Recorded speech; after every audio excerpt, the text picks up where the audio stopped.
Hey guys, welcome back to the channel. This is a story about what if Naruto has bloodline and total drama. Before I start, please support for more amazing content and do consider subscribing to my channel and share this video with your friends. This is written by Mumei Mu and link in description and support writer. Let's start the video. First chapter. The Island. The Campers, Tag and Sharks. My little Naru-chan, I want you to listen to me, okay? A red-haired boy nodded with a sniffle as he looks up to read woman in bed. Please protect your precious ones, be kind to everyone you meet, and most important thing, I want you to promise me that. Naruto. Wake up, idiot. He can feel someone shaking him roughly, get up now. Ugh, I'm up. Naruto yawned before turning his head to his best friend, He-chan, are we almost there? Yeah, there was a pause, and don't call me He-chan. The Total Drama Island. At the dock, a man in his mid-30s smiled at the camera with a grin, yo. We're coming at you live from Camp Wawenkwa. I'm your host, Chris McLean. He paused to let it sink in before speak up, dropping season 1 of the hottest new reality show on television, right now. Chris walks down the dock as if he was on a stroll. Here's a deal, 23 campers have signed up to spend 8 weeks right here at this crummy old summer camp. He halts his stroll in front of the camp sign. They'll compete in challengers against each other, then have to face the judgments of their fellow campers. Chris paused for a bit. Every 3 days, one team will either win a reward or watch of their team member walk down the dock of shame and take a ride on the loser ship, never come back ever. He grinned, gesturing at the dock. Campfire site. Their fate will be decided here at the dramatic campfire ceremonies. Chris thumbed at the campfire site, where all but one camper will receive a marshmallow. He grabbed a stick with marshmallow and take a bite before tosses it away. In the end, only one will be left standing and will be rewarded with cheesy tabloid fame and a small fortune. Chris pulls a treasure crest out of nowhere before whispered to the camera with a light chuckle, let's face it, they will blow it off in a week or so. Dock. Chris returned to the dock. Every moment will be caught on one of hundreds of cameras situated all over the camp. Who will crumble under the pressure? Find out here right now. And he takes a deep breath as he pointed at the camera with a grin. Total Drama Island. Theme song. The intern behind camera gave Chris a signal, welcome back to Total Drama Island. He beamed, alright, it's time to meet our Vicoff, I mean campers.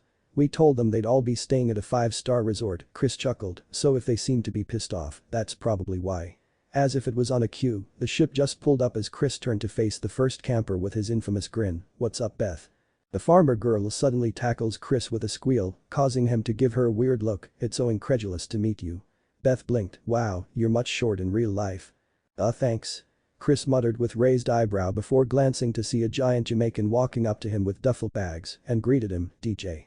Yo, Chris McLean. How's it going? DJ gave Chris a high five before glancing at the scene, hey, you sure you got the right place here? Where's the hot tub at? DJ asked the host, only to hear him confirming that it was the right place. Look a lot different on form, he muttered, carrying his bags to other side of dock while glancing around. Hey Gwen. The goth girl sighed. You mean we're staying here? Gwen jerked her head at the rundown cabins. Chris chuckled, oh, yeah. By the way, my crib is this trailer with AC. I didn't sign up for that. She growled. Actually, you did. Chris smirked, proudly presenting the contact before Gwen grabbed it and tore it in half. Good thing about lawyer is that they make a lot of copies. Gwen growled again before picks up her bags. I'm not staying here. You sure? That mean you have to swim back since your boat just left. There was sound of boat honking as it left the island. Great, Gwen muttered with sarcasm as other boat pull up with a cowboy in pink shirt doing some kind of dance before he flipped off the boat. What's up, Chris? It's an honor to meet you, man. The cowboy greeted with fist bump. Jeff stir. Welcome to the island, man. Jeff grinned, thank, man. If they say man one more time, I'm gonna puke. Gwen whispered to DJ and Beth, earning some concerned looks from them. Chris looks at the dock again before introducing the new camper to other campers, everyone, that is Lindsay. The blonde bombshell waved to everyone with a smile, not too shabby, Chris whispered to the camera as Lindsay walked up to Chris. You look so familiar. Lindsay pointed at Chris as he grins at her. I'm Chris McLean. She blinked and stares at him with quizzical expression on her face, the host of this show. Oh, that's where I know you from. Yeah, Chris blinked with dumbfounded expression on his face as he stares at Lindsay walk to the group before muttering something about not bright. He turns around to see 2 teenagers stepped on the dock, Heather and Naruto. The queen bee and her childhood friend. Heather scoffed as she shoves Chris out of her way, this idiot is not my childhood friend. Look like she's on a warpath, haha. Chris smirked as he turns to Naruto, looking over him. He stand at 5'8" feet and wearing an orange t-shirt with red spiral on his chest and a blue jean over orange sneakers, which must be customized since Chris was sure that there was no orange sneakers to his knowledge, but what make him stand out was his spiky shoulder-length crimson hair, azure blue eyes and 3 lines on his cheeks like whiskers. Chris noticed that there was some kind of necklace on his neck, but it was hiding under his shirt. Yeah, it's how he-chan is, Dadabeo. Naruto chuckled, rubbing his head as he picked up his orange duffel bags. This guy must really love orange was what everyone besides Heather thinking as they look at him. Hope you will be on same team because I would hate to see what would happens between you two. Chris snickered, which I plan to do, haha. Naruto blinks as he takes a glance at Chris before shrugging. I guess so. He walks up to the group, taking notice that the farmer ran up to Heather and spitting something to her, Hajimemashite. Naruto gave everyone a widened grin. Huh? DJ scratched his head, glancing at other campers. He was kind of great that he was not only one confusing about his greeting. I mean nice to meet you. Sorry, sometime my Japanese would slip up. Naruto chuckled. Oh, no worry, man. Jeff grinned at Naruto. The red-haired teenager was about to say something, but a loud music cut him off as everyone looked at the source to see a punk standing on top of the speaker before leap off the boat. Duncan, dude. Chris greeted the punk. I don't like surprises. Duncan threatened with a scowl, palmed his fist. Yeah, your parole officer warned me about that, man. Chris chuckled, he also told me to give him a holler anytime and have you sent back to juvie. Duncan shrugged, rolling his eyes, okay then. He picks up his bag and wink at Heather, meet you by the campfire, gorgeous. I'll rather date the idiot. Heather thumbed at Naruto. Really, he-chan? Naruto blinked at her. Oh ye hell no. Heather snarled as Naruto chuckled at her, I'm calling my parents now Chris. You can't make me stay here. Chris grinned as he pulled out the contact and waved it around, meaning that she can't leave any time until it's about elimination. The ship shows up, pulling a skiing jock in red jumpsuit, ladies and gentlemen, Tyler. The said jock waved to everyone with one hand, but it caused him to have a wipeout and flew over the group's heads before landed into the suitcases. Everyone winced as they watch a suitcase flew into the air before splashing into the water, soaking Heather in process, wicked wipeout. Chris shouted to the jock before Tyler gives a thumb up from under the piles. Hey, buddy, you alright? Naruto pulled Tyler out, getting a nod and smile from the jock. The host chuckled at the slight of soaking Heather before a heavy breath cut him off, glancing right behind him to see a nerd with some kind of keyboard. Welcome to Camp Harold. Chris grinned while thinking that he was creepy for breathing so hard on his neck, who would do that besides some of his fangirls. Harold stares blankly at Chris. That nerd is really starting to creeping him out. What's he looking at? Beth asked the campers, only to get shrugs and a few shivers. Chris hopes that Harold was not checking him out. You mean this show is at this crappy summer camp and not on some big stage? Harold questioned Chris, and nod was his reply, yes. That's more favorable to my mad skills. I hope one of his skills is not jerking off in random place, Naruto muttered lowly, gaining some chuckle from the campers. And now contestant number 10, Trent. The host nods to the musician. Wish it was 9, whispered Trent, hey, Chris, just saw you on that figure skating show. Nice work. Thank. I know I rock this show. Chris boasted as they pound fists. I saw that. Beth inputted, one of the guys dropped his partner on her head and they got immunity this week. Lucky. I wish I was dropped on my head. Harold said, earning a raised eyebrow from Naruto. Don't you have a plenty of these drops when you were a baby? He smirked. Hey, Harold sighed at Naruto before receiving a pat on back from the redeed. Sorry, Harold, I can't resist it. It's okay, I just walked into this one, I guess. Harold sighed again as Trent take his place next to Gwen before smile at her, causing the goth girl to turn away from him. Hey, what's up? Naruto blinked before look up to see a surfer girl walk up to Chris with her board. Wait, is that orange on her board? Alright. Our surfer chick, Bridget, is here. Yeah, nice board, Duncan scoffed, it aren't Malibu, honey. I thought we were going to be at beach. Bridget asked. Chris points at the polluted beach with a grin, we are. Oh, poor seagull. Naruto stares at the seagull that somehow gets stuck with plastic soda holders before the water pull the bird away from the beach.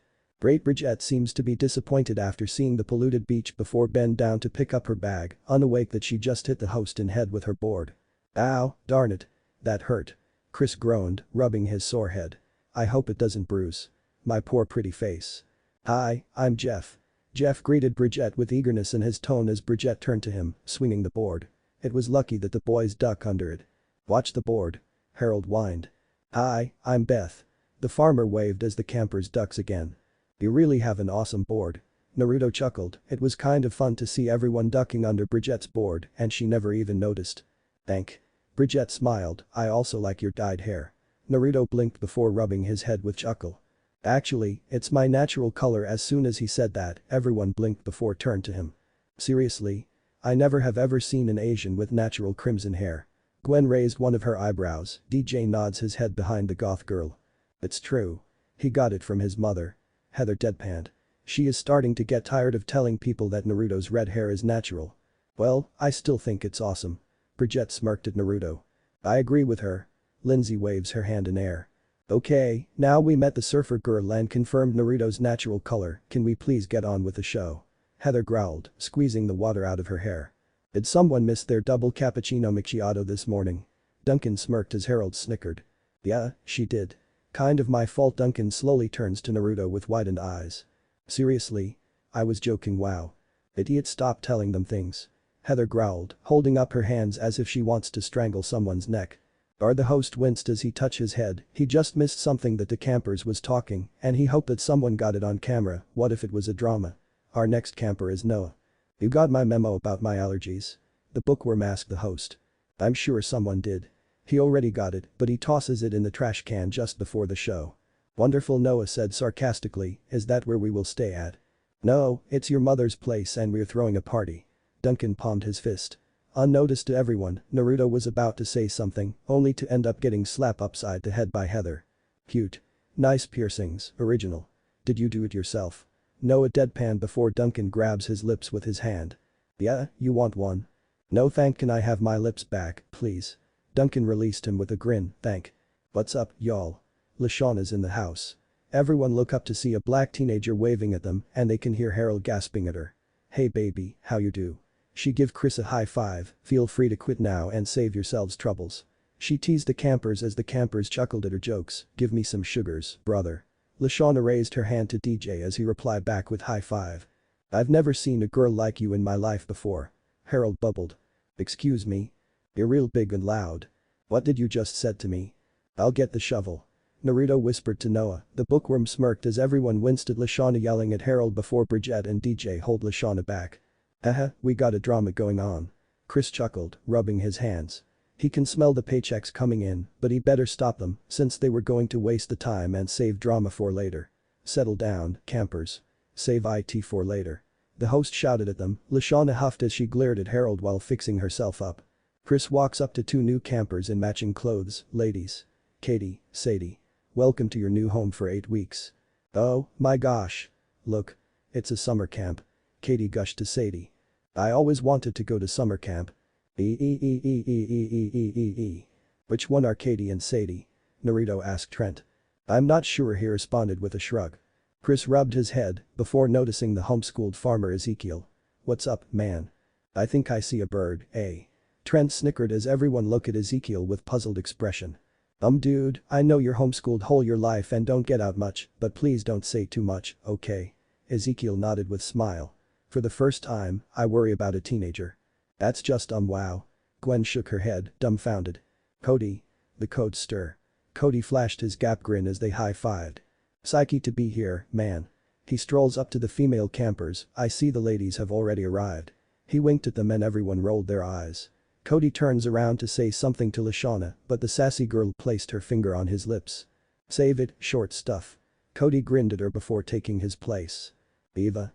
Nice to see you here. The bodybuilder girl ignored her host and walked up to the camper with scowl. Cody decided to give her a high five, only to get her bag on his feet as he yelped. What's inside? Dumbbells. He whined. Yes. You really like to work out. Naruto blinks, watching Cody hopping on one foot. Yes. Woman, a few words. Yes. Duncan glances to DJ, she's all yours. Woohoo. Everyone jumped at the booming voice and turned to see the large teenager, Chris, what's happening, buddy? He giggled to himself, that is so awesome. Woohoo. Owen, welcome. The host greeted before he was grabbed into a bear hug. So awesome to be here, man. Owen tightened his hug, yeah, man, that is just so. Owen paused, trying to figure out what to say. Awesome. Gwen smiled at him. Yes. Awesome. Woohoo. Are you going to be on my team? Oh, I sure hope so. Gwen muttered with sarcasm tone, rolling her eyes. Ooh. This guy is cool. Naruto grinned. Are you almost done? Chris stared at Owen before the large boy put him back on ground, just in time to see Courtney. He pointed at the ship with the said girl who was waving at the group. Thank you. Courtney take Chris's hand and step down before make her way to the group. Hi, you must be the other contestants. It's really nice to meet you all. Nice to meet you, I'm Owen. He grabbed Courtney's hand and shakes it in his excitement. It's also nice to meet you, oh wow, she trailed out, dropping her jaw at the upcoming camper. Everyone was in awe because the camper was really handsome that he would pass as a supermodel. This is Justin. Chris introduced him to the group. Just to let you know, we just pick you based on your look. Justin smirked at him. I can live with that. I like your pant. Owen pointed at Justin's jean. Thanks. Because they look like they're all worn out. Did you buy them like that? No, just had them for a while. Oh, Owen Fassipum, stupid. Hey, everyone. Izzy. Naruto blinks. She have orange hair, is it dyed or natural? Hi Chris. She waved before slipped off the ship and hit her chin on the dock. Ouch. That's bad, wipe out. Tyler laughed and Courtney ran up to her, but Naruto beat her there and pick Izzy up. You're alright? Naruto asked, watching Izzy shook her head. Yeah, that felt so good besides hitting my chin. I'll say, maybe you'll get a bruise or not. Courtney said as Izzy grinned at them. So that is summer camp. Do you have papier match here or lunch? That is good call. We need lunch. Owen perked at the mention of foods. First thing, we have to get a group photo for a promo. Chris chuckled, everyone on the end of this dock. With that, the campers gather at the end of dock and take their positions. Naruto stand right next to Heather with good guy pose. The host leap on the ship with camera, okay, 1 2 whoops, forget the lens cap. Now hold that pose, hang on, card filled. Oh come on. Lashana muttered, my face is starting to freeze. Everyone say, Wowanakwa. Wowanaka whoa. Everyone cried out as the dock break down, sending them into the water. Okay, guys, dry off and meet at the campfire pit in 10. Campfire? That is Camp Wowanakwa, you're home for the next 8 weeks. Chris waved at the scene, the campers sitting around you will be your cabin mates, competition, and maybe even your friends. The campers glance at each other, you dig. The camper who manages to stay on Total Drama Island the longest without getting vote off will win 100,000 bucks. Excuse me, Duncan smirked, what will the sleeping arrangements will be, because I'd like to request a bunk under her. He thumbed at Heather.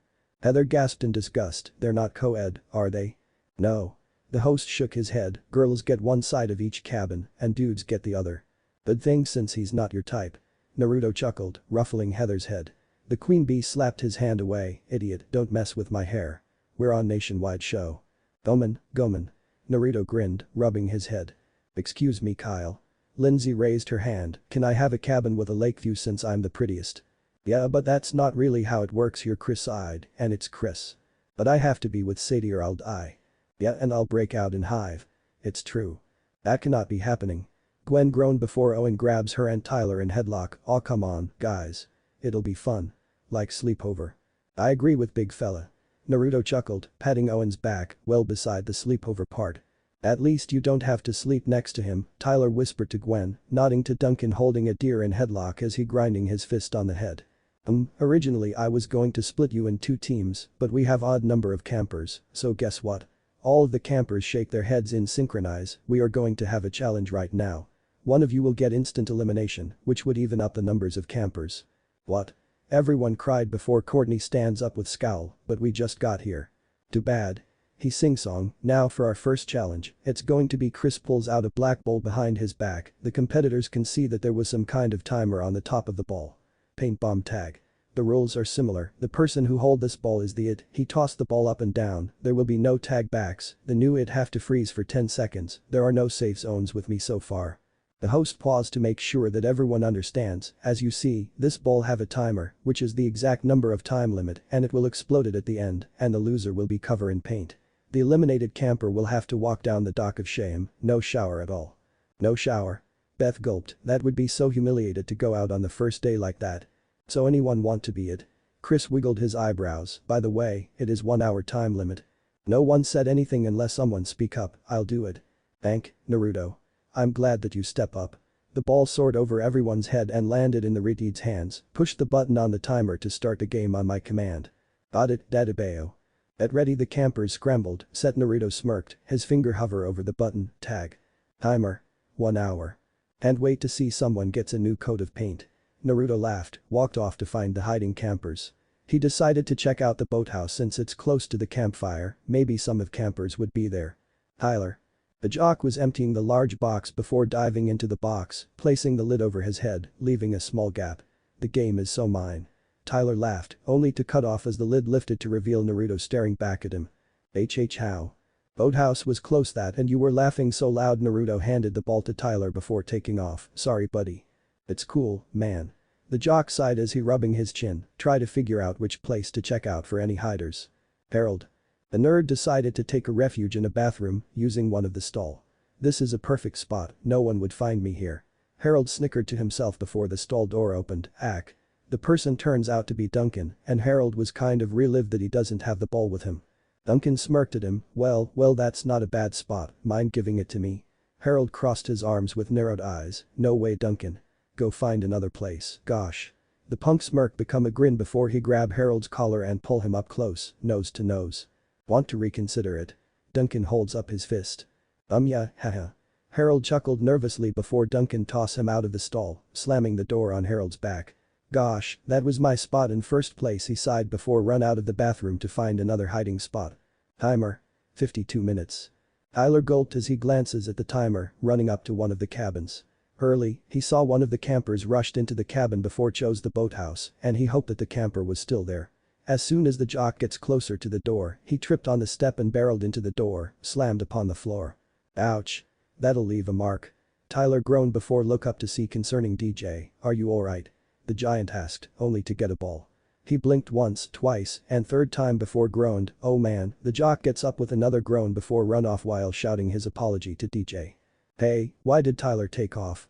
Harold muttered, checking inside the cabin only to see DJ with ball. Never mind. The nerd quickly disappeared before DJ has any chance to tag him. Busy humming, swinging her legs as she scanned the ground from her seat in the tree. She blinked, notice a redeed Naruto start to climb up a tree in front of her. Izzy grabbed the vine and grinned before swinging into his tree. Naruto blinks as he felt something flew past his head before look up to see a hand reaching out to him and pull him up. Whoa. Haha, Hia. Izzy giggled. Oh, Izzy, right. The crazy girl nodded and Naruto grinned at her, you scared me. Thank for the help. No problem. Izzy stared at him, making him little uncomfortable. He rubbed his head for a while before Izzy speak up, are your whiskers tattoo or scar?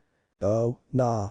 It's my birthmarks, something that my Izzy's hand on his cheek cut him off, start to rubbing them, and the result was something that makes Izzy more excited.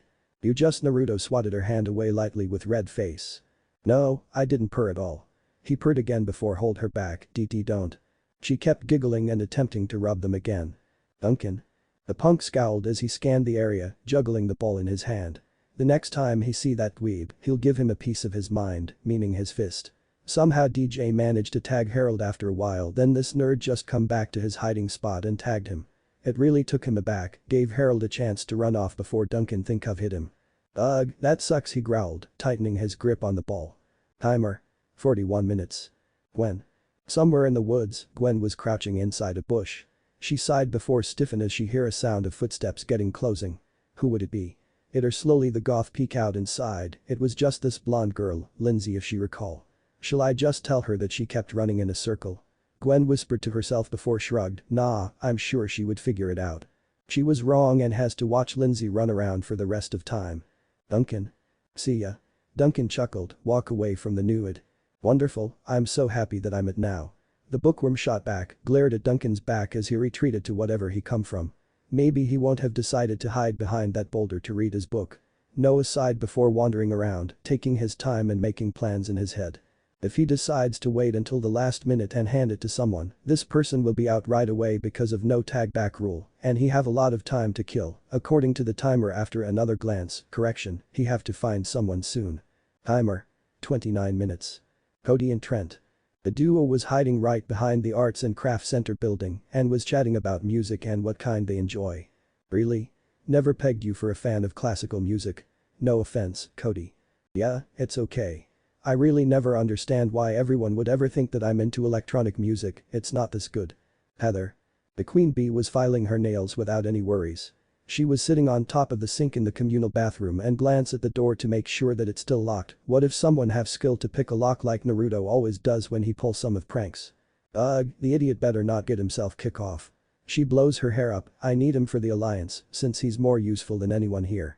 She snapped out of her thought at the sound of doorknob jiggled. Hey, let me in. Heather raised her eyebrow at the voice, it sounded like that fatty before resuming her filing. Oh, Heather blinked, I'm it now. But I'm so bad at it. Oh, did that fatty get tagged by someone? Oh well. Outside the bathroom, Owen pouting as Noah pats his back. If it helps, I noticed some campers hiding over there in the main camp where the cafeteria would be. Noah offered, feeling little bad for Owen, since it seems that he is nice guy. Thank, little buddy. The lovable oaf give Noah a bear hug before rush toward the cafeteria. Ugh, I think my ribs just cracked a little, the bookworm groaned. Owen really don't know his strength at all. Noah rolls his eyes. Again, everyone on this island are living example of stereotype. Bridget, Eva, Courtney, and Ezekiel. The girls growled at Ezekiel as Eva grabbed Ezekiel's neck. What did you just said? The reason why the girls were mad at Ezekiel right now is because he just made some sexist comment and it doesn't sit well with them. Tell me, what did you just said? I just said that it's good that you have me protecting you, since girls are weak, eh? Eva growled. Pa said that I have to watch out for the girls, since they need a lot of help, eh? Courtney joined Eva, plus, boys are smarter than girls, so we have to help you a lot, Bridget growled as she opened the door. Toss him out, the surfer gritted her teeth, and Eva smirked before throw him out, slamming the door as Ezekiel skidded on the ground before stop in front of someone's feet. Slowly, he looks up to see Owen with the ball. I'm sorry, the oaf chuckled nervously as he placed the ball in Ezekiel's hand before darting off as if a devil was chasing him. Why is he screaming? The homeschooled boy takes a good look at the timer and widened his eyes. Timer. 10 seconds. The flashback went off in his head. Equals line equals. Chris tossed the ball up and down, the knew it'd have to freeze for 10 seconds. Equals line equals. Suddenly everything was in slow motion. Ezekiel gulped slowly. 9. Owen kept screaming as he ran. 8. The girls in the cafeteria duck under the table. 7. Heather checks her nails for any dirt, ignoring the scream of the campers. 6. Chris takes a sip out of his coconut drink as he smiled, watching the scene unfolded with his binocular. 5. BJ peeked out of the cabin with Lashana and Beth before duck back inside. 4. Gwen gives another sigh, feeling a little bad that she don't tell Lindsay that she was still running in circle. 3. Ezekiel takes a deep breath. Naruto. Did you hear it? Jeff and Justin turned to Naruto with puzzling expression. I swear it sounded like someone screaming, did the paint bomb just? Ooh. They dropped their jaws, watching a huge pillar of multicolored paint shot up in air in the distance before it splashed back. Awesome, Databeo. Naruto laughed, drawing their attention before joining him in laughter. My Chris shakes his head, Ezekiel, only if you don't say anything, you won't be out of the game, but you just did. Ezekiel sighed, attempting to wipe the paint off his face. Service him right. Courtney muttered, crossing her arms in front. Now, since it is instant elimination challenge and you lost, that mean you have to take a walk down the dock of shame. Can't I take a shower before I go, eh? Inu. Chris drawled, don't want you to track paints all over my island, and why would you waste a good coat? He snickered, earning another sigh from the prairie boy. Dock of shame. Ezekiel sighed in dejection as he walked up to the boat and take his seat. Everyone watched the ship take off and disappear into the horizon. Campfire. Was it fun for you guys? Did you just have a taste of the challenge? Chris asked the campers and speaks up as he pulls up a clipboard, don't answer. Now we're gonna to split you into 2 teams since we have even numbers now. Idiot, if we're on same team, you better be in alliance with me. Heather whispered to Naruto, don't worry, He-chan. She nodded before snarled silently, realizing that he just called her with nickname. If I call your name out, go stand over there. Chris gesturing at the right side of the campfire before calls them out, Gwen, Noah, Lashana, Heather, Jeff, Harold, Lindsay, Beth, Trent, Sadie, and Izzy. Everyone stand up, never noticed that Heather's eyes widened. The host did not call Idiot's name, which mean he's on the other team. You are officially known as he paused, swipe his hand in air as if he was posting something, the screaming gophers. It's so amazing, gosh. Harold grinned as he takes a look at their green flag. Wait, what about Katie? Sadie gasped in horror, but Chris ignored her. The rest of you, over here. He pointed at his left and calls them out by their names, Bridget, Justin, Naruto, Eva, DJ, Duncan, Tyler, Courtney, Katie, Owen, and Cody. He waited as the rest take their place. But Sadie is a gopher. I want to be gopher. Katie cried.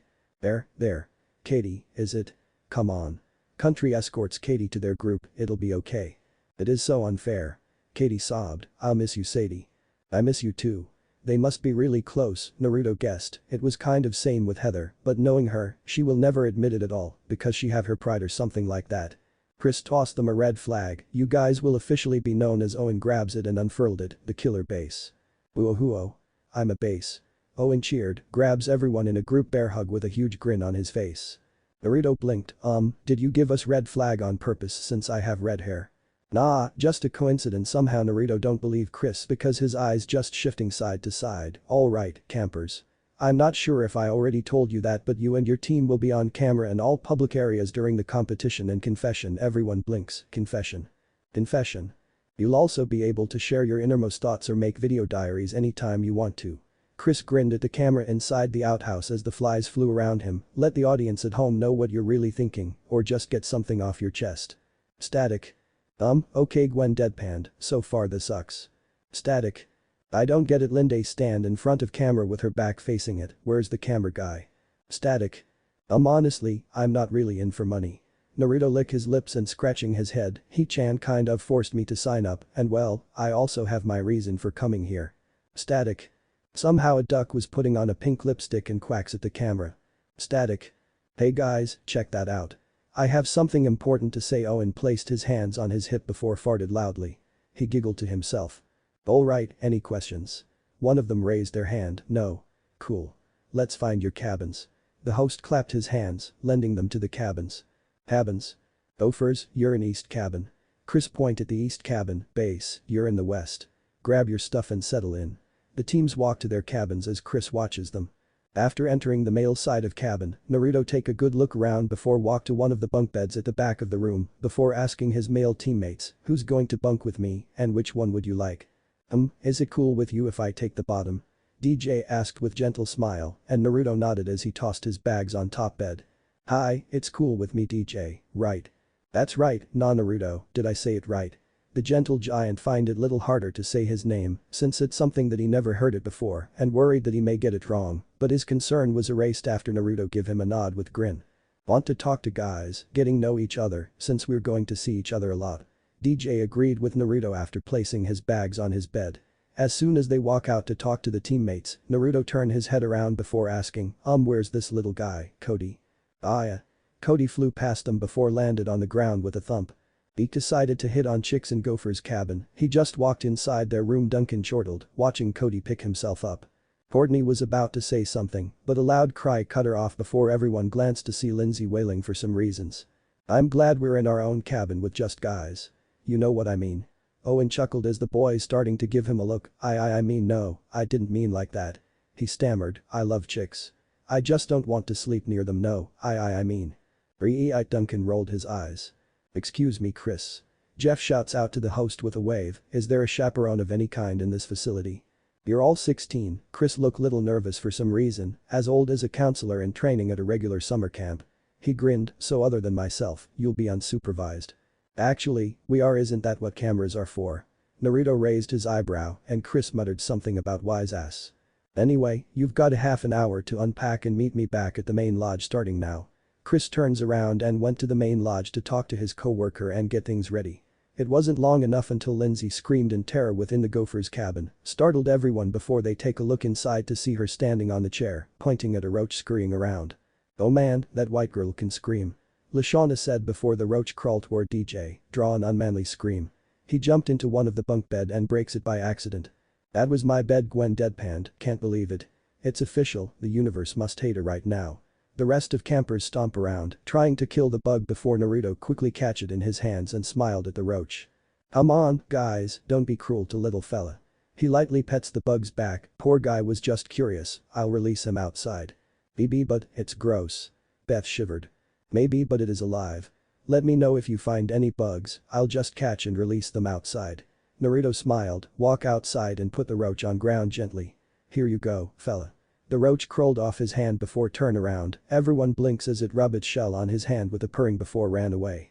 Did this roach just purred? No blinks, he know that bugs don't purring at all. What the hell is that? Naruto chuckled before looked to see Duncan with axe, it would be overkill if he doesn't get roach in time. Sorry, bud, maybe next time.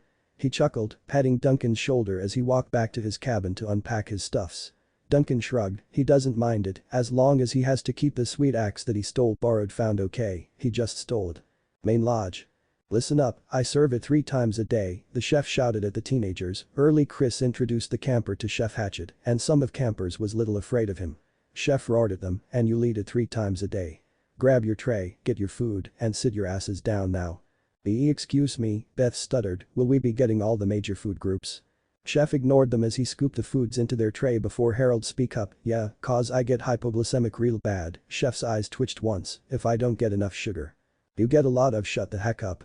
The chef roared in Harold's face, sent him running to the table in fear. Why does he have to cook for the damned kids, they kept whining about his foods. Owen whispered to Noah with smirk, have a cow. What was that? Chef snarled and beckoning him over, come closer, fat boy. I can't hear you. I didn't really say anything important. Owen nervously chuckled, grabbing his tray. It's better to have something to eat than nothing. I'm sure you didn't, Chef growled before ordering Noah, and you scrawny kid. Give me your plate. He dropped another scoop of food, only to have it jump back in his scooper. He growled, whacked it down before Noah walked off with weird look at his food. That's impossible, food can't be sentient, can they? Noah gulped, he swear that the food just growled at him. Next. Naruto take his tray and give Chef a cheesy grin. The cooker dropped the foods into the retard's plate. Thank, Chef. Confession. Finally. Someone with respect. Chef grunted, crossing his arms.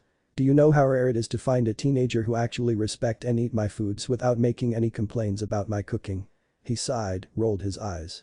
I think my food just moved. Gwen stared at her food before Chef mashed it with blank look on his face, right. Meanwhile, the killer base team stares at Naruto eating his foods without hesitation. Hell, Owen really hesitated to take a bite out of the mystery meat. He blinks, finally noticing their widened eyes and asked, what? Do I have something on my face? Aren't you worried about eating those foods? Cody poked his food with fork, only to have it eat the fork, nope. Naruto chuckled and grinned at them, nah, they're really good. I really like it. He takes another bite, ignoring the faces of his teammates turn little green. How the hell does he like it? I guess he don't have taste bud, Courtney muttered before their host walked inside the main lodge. Welcome to main lodge. The host smirked, placing his arms behind. Yo, my man. Jeff looked up from his tray, can we order a pizza? A cleaver flew past Jeff's head and cut into the doorway above Chris's head. Whoa. It's cool, gee. Brown slop is cool. The party boy cried as Chef growled, causing most of campers cower. Chris chuckled, your next challenge begins in 1 hour. Another one? But we just had one early. Lashana stood up. So Chris smirked before turn on his heels and walk out. What do you think they'll make us do? Katie whined. DJ placed his hand on her shoulder, don't worry, I'm sure it won't be bad. Maybe it's going to be a relaxing challenge. The teams found themselves on top of the tallest cliff that loom over the lake. Oh, fuck. No one know who said it, but it was good thing that there would be editor to censor the cussing out. Chris really wishes that they would leave it there, but the producers want it to be PG. The day's challenge is threefold. Chris clapped his hands to get their attention. Your first task is to jump off this, he pointed the edge of cliff, 1,000-foot high cliff into lake. Piece of cake. Bridget whispered to Tyler and Naruto. If you look down, you will see 2 target areas. Everyone did look down, there was one wide arc of water buoy rope with a small circle, also made by water buoy rope. The wider area represents the part of the lake that we had stocked with psychotic a shark leap out of water with a snarl, man-eating sharks. Is that legal? Naruto muttered to himself. Chris continued his explanation, inside that area is a safe zone. That's your target area which, we're pretty sure is shark-free. He ignored Lashana's plead, for each member of your team that jumps and actually survives, there will be a crate of supplies waiting below. The camera zoomed to crates on the lakeshore, inside each crates are supplies that you'll need for the second part of challenge. Chris throws his arms in air, building a hot tub. The team with the best one gets to have a wicked hot tub party tonight. The losers will have no hot tub. It's a reward challenge, which means no one will be kicked out this round.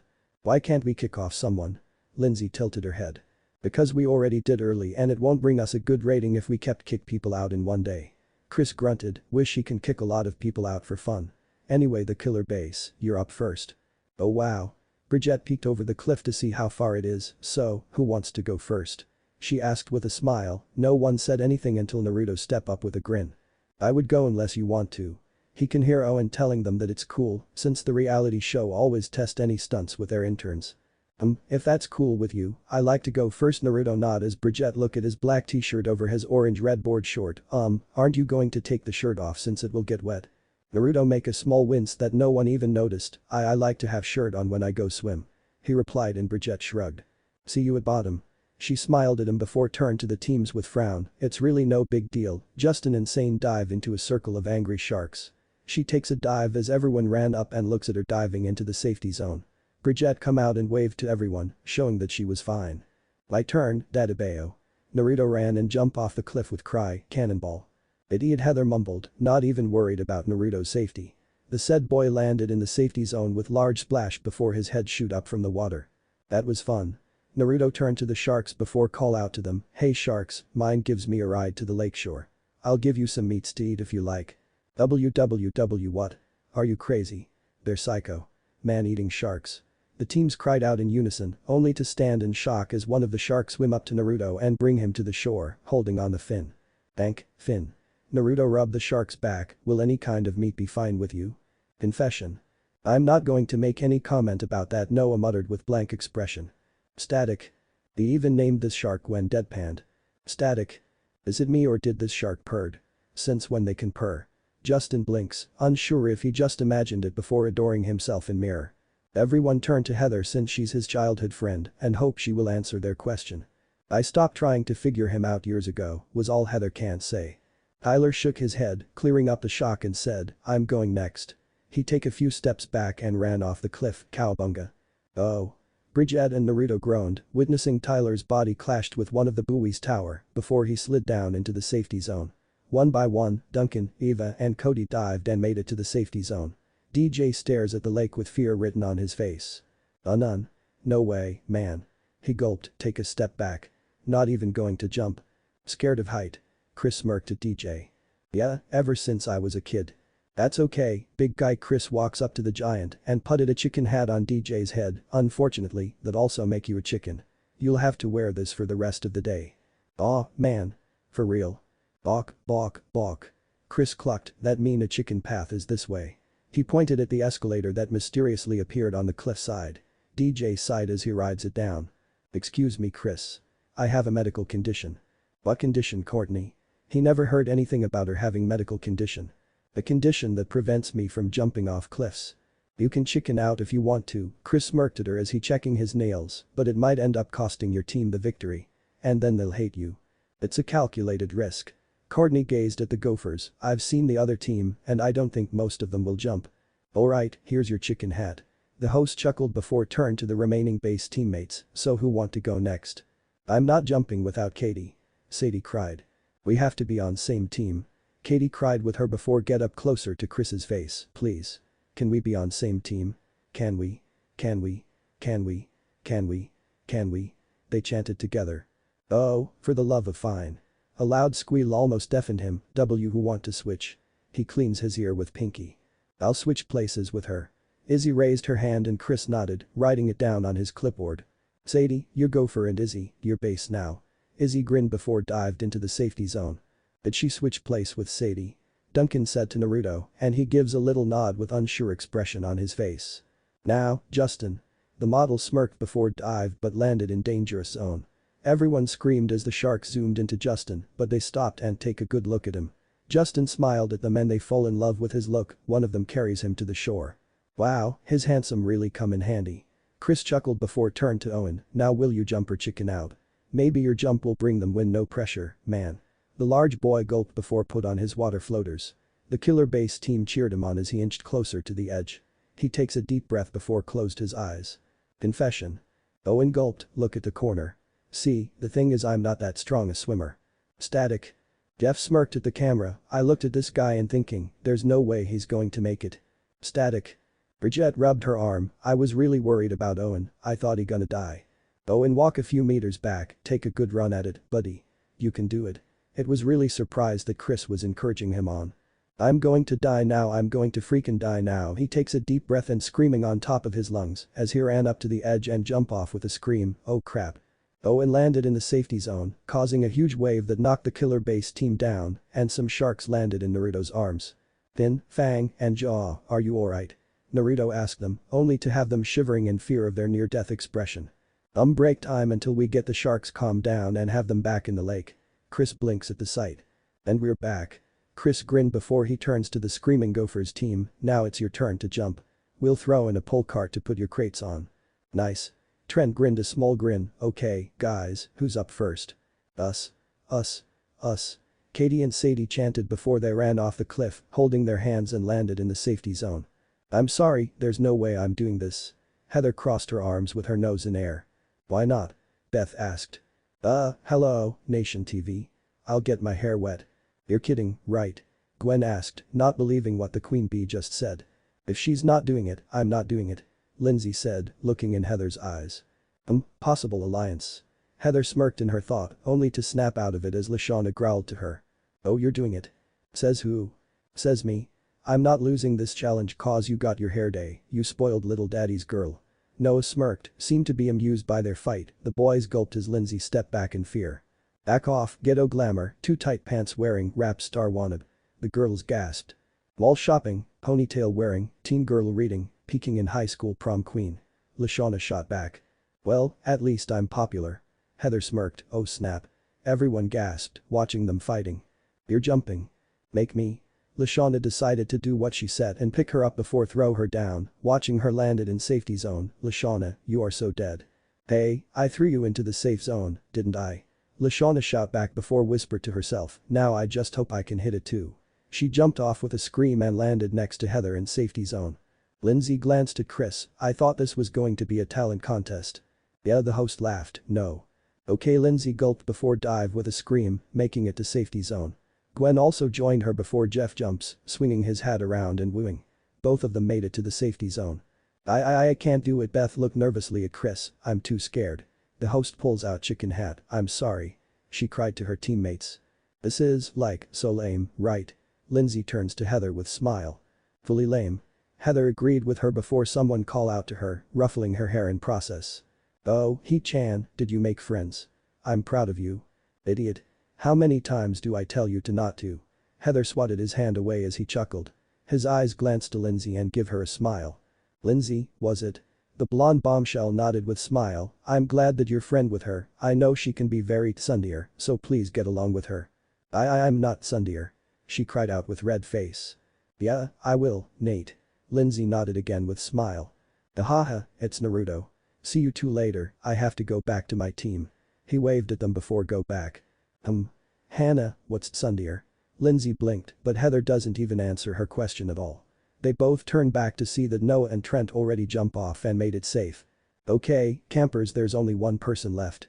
Chris nudged Harold, you guys need this jump for the win. Harold gulped, I can do it, gosh, the nerd rubs his neck, peeking over the cliff and don't even hear his team cheering while other team eggs him on to chicken out. Okay, I'm going to jump now. Good luck. Chris chuckled, watching Harold ran and jump off with cheer.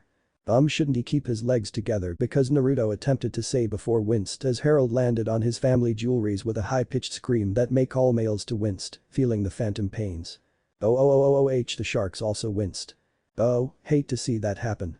Chris chuckled, taking pleasure in witnessing the nerd's pain. But the winner is Screaming Gophers. The said team cheered, Harold also gives a weak cheer as he holds his crotch. The killer base team watches on as the Gophers loaded their crates on the pull carts and walk back to their cabins, singing about something. Ow. I think I just got a splinter. Courtney winced in pain as Eve walked up to her and pick her crate up, scared Courtney. Shut up and pick up your crate. Eve slammed it down, chicken. Hey, I'm the only one here with sit camping experience here, you need me. Meanwhile, Bridget struggled with her crate before someone asked her from behind, need help. Oh, Naruto. She blinked, it sounded like Naruto before she nodded, yeah as she turns to him, only to stares at him wide-eyed eyes.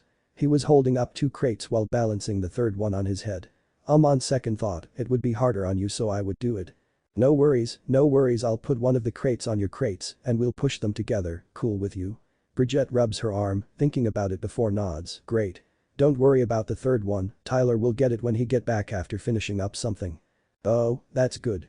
They both pushed the crates together while getting nose each other a bit. Naruto. Let me rub your whiskers. Let me rubs your whiskers. Izzy giggled as she ran up to him with crate on her back. Naruto paled as he takes a step back from her. Why do you want to rub his tattoo? Bridget blinks. Haha, it's really his birthmark and if you rub his whiskers, he will. Don't tell her He was cut off by Bridgette's stroke on his cheek out of curiosity before she pulls her hand back with odd look and a little pinkish tint on her cheeks. Did you just purr? Bridgette laughed, find it a little cute. And then no, I do this time it was Izzy stroking his cheek with giggle. Hey guys, you're falling behind. Chris pulls up on his motorbike only to blink at Naruto purring before laughing, no way. I can't believe it. What's going on? Chris turns to see Courtney with swollen eye and he yelped at the sight, is he purring? I don't purr at all. Naruto cried, pushing their hands away lightly before picked their crates and ran off, leaving dust behind. Bridgette and Izzy giggled before telling Courtney why they was rubbed his birthmarks. The base team made it back to the cabins and Heather noticed that Naruto was blushing hard. Why is the idiot blushing? Both of the teams turned to him after hearing Heather's question. Heather. Did you know if you rub his whiskers birthmark, he'll really purr like an animal? Izzy giggled, she doesn't even see Heather froze up. I don't. She's Lin. He purred, melt into Courtney's hand since she want to see it herself. No way, Trent chuckled. Stop it. Naruto stuttered with red face, why does everyone wants to feel his whiskers? Listen up, my birthmark is of Lindsay, I think you should leave the poor boy alone. DJ looked very concerned about him. Why? Lindsay tilted her head before scratching it lightly. Wait. Don't scratching it. Heather yelled, but it was too late. Naruto froze up at the action with widened eyes. Whoa, are you okay, man?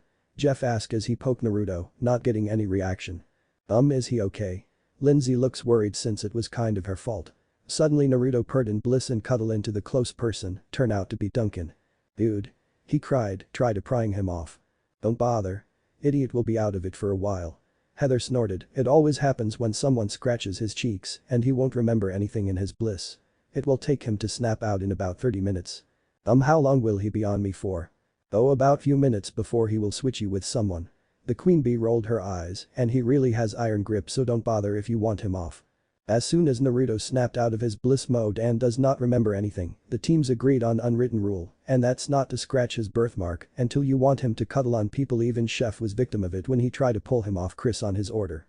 Courtney decided to put herself up as leader of Killer Base team and no one really said anything so they were fine with it.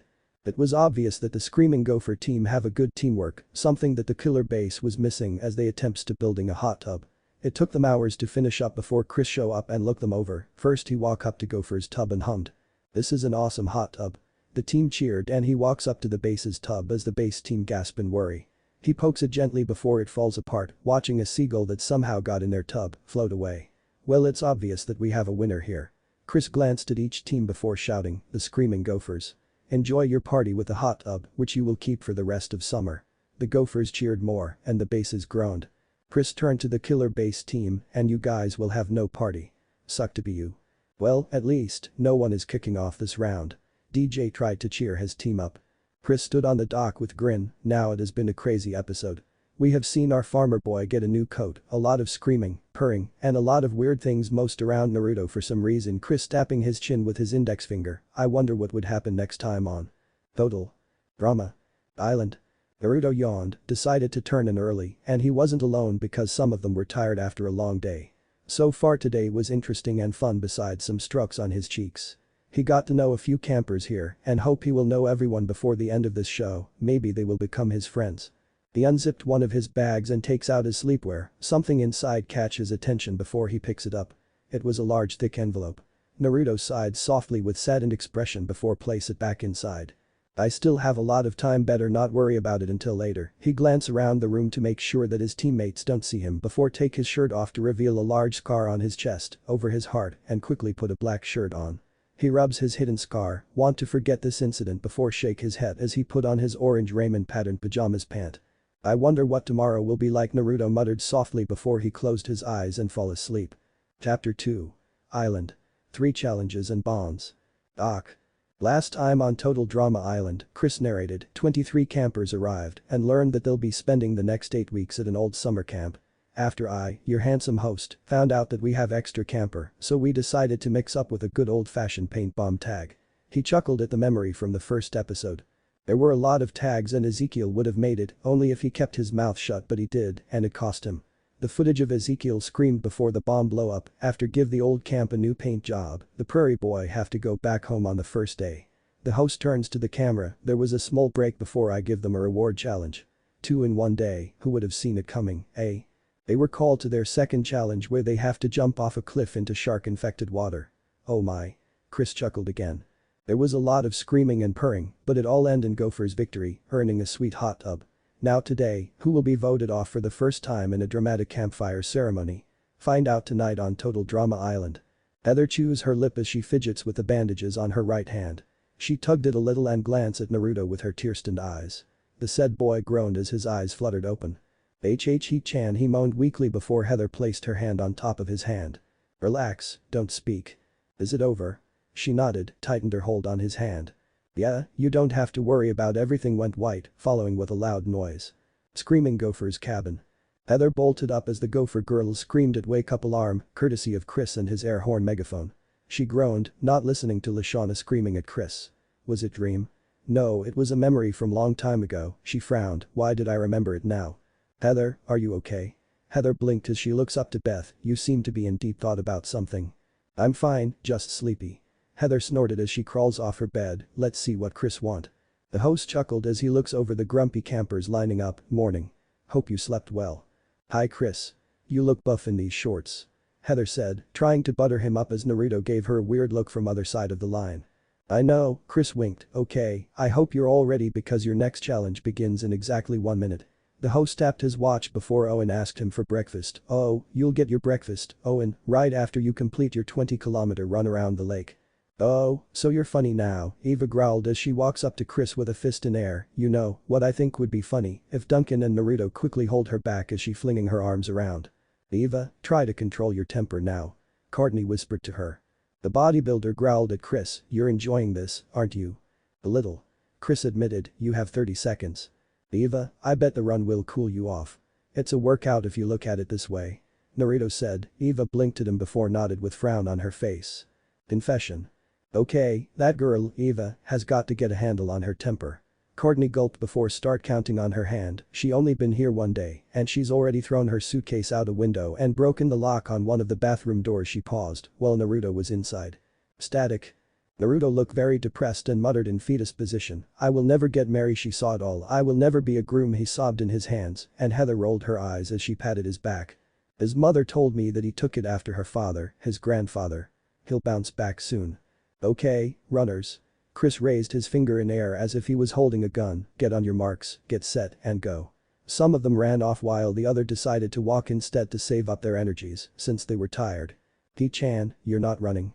I don't run and I'm wearing high heel wedges. Heather scoffed, attempting to push Naruto away.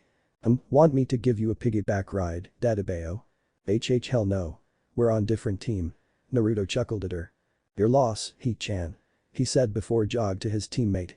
Heather growled at his back as it gets far and small, this idiot. Naruto ran into Owen as the large boy was lapping in the puddle, you alright, Big O? And catch breath must have condition. Owen inhaled. Naruto tapped his chin, what if you will lose the challenge and you won't have a breakfast? Owen froze and Naruto grinned, he know that the big guy really like foods a lot, so what's the best way to motivate the big guy? Yeah, can you smell it? Owen's nose twitched, that's the smell of a breakfast, calling for you to get them, won't you hate it if someone gets to eat them all? Food. Owen bellowed, jumps on his feet with hunger look and ran, leaving dust behind. Haha, too easy. Naruto chuckled, resumed his jog. He laughed as some of campers screamed from tossed away in air like a ragdoll for getting in Owen's charge. Main lodge. Chris hums a song, filing his nails and waits for the rest of campers to show up. He took a glance at his right to see some campers lying on floor and tables before the ground rumble. The host raised his eyebrow, he doesn't recall that the island has an earthquake, and is it just him, or does it sound like someone stomping the ground with a bellowing? Feed me? Where's my breakfast? Chris blinked before the door opened with a slam, revealing heavier breathing Owen standing in the doorway with a drool and widened eyes on his face. Naruto chuckled, ducking under Owen's arm and take his seat with his teammate. You can wait unless everyone gets here. Chris said before the final member of Gopher show up. Wait a minute, if our members are all here, does that mean we won the challenge? Gwen said. Everyone went quiet before the Gopher team cheered. Nuo. Owen dropped on his knees, cried to the sky. Whoa, there. Hold your horses, guys. Chris waved his hands, that wasn't the challenge. What did he just said? Gwen mumbled as the host walked up to a curtain. Who's hungry? Chris smirked as the curtain parted, revealing a large buffet table. The foods actually shined with bright light. Wait, is that ramen? Ramen. Naruto stood up and pointed at the bowls at the end of the table. Is that actually ramen? Don't you lie to me. Yeah. Chris was baffled by the Redeed's reaction. Wait, did his eyes just turn starry? Confession. Gwen rolled her eyes. After a whole week of brown sludge, I almost cried when I saw that buffet. Static. Owen sniffled and choked. It was so beautiful, the buffet, so beautiful, he wiped a tear away. Static. I'm going to warning you, it's not going to be pretty when idiot get his ramen. Heather shivered. It's like watching a pig eating slops. Everyone groaned after ate their breakfast, and right now they stared at Naruto with awe and a little disgusted looks as he's stocking up the bowls of ramen like a tower. Even Chris and Chef was among them. Whoa, I wonder where does he put it all in? DJ gaped as Cody counted them. 54, 55, 56, 57. I swear there was just 4 bowls on the table early. And done. Naruto wiped his mouth. Boy, that's really good ramen, Dadabayo. Chris shake his head before speak up. Well, let's forget what we just saw, campers. Time for part 2 of your challenge. I thought part 2 was just eating, Owen moaned. What more do you want from us? Weird goth girl is right. Heather groaned. Haven't we been through enough? Let me think about that. Chris said cockily. No. It's time for the Wakeathon. What-a-thon? Everyone said in unison. Don't worry, this one is easy.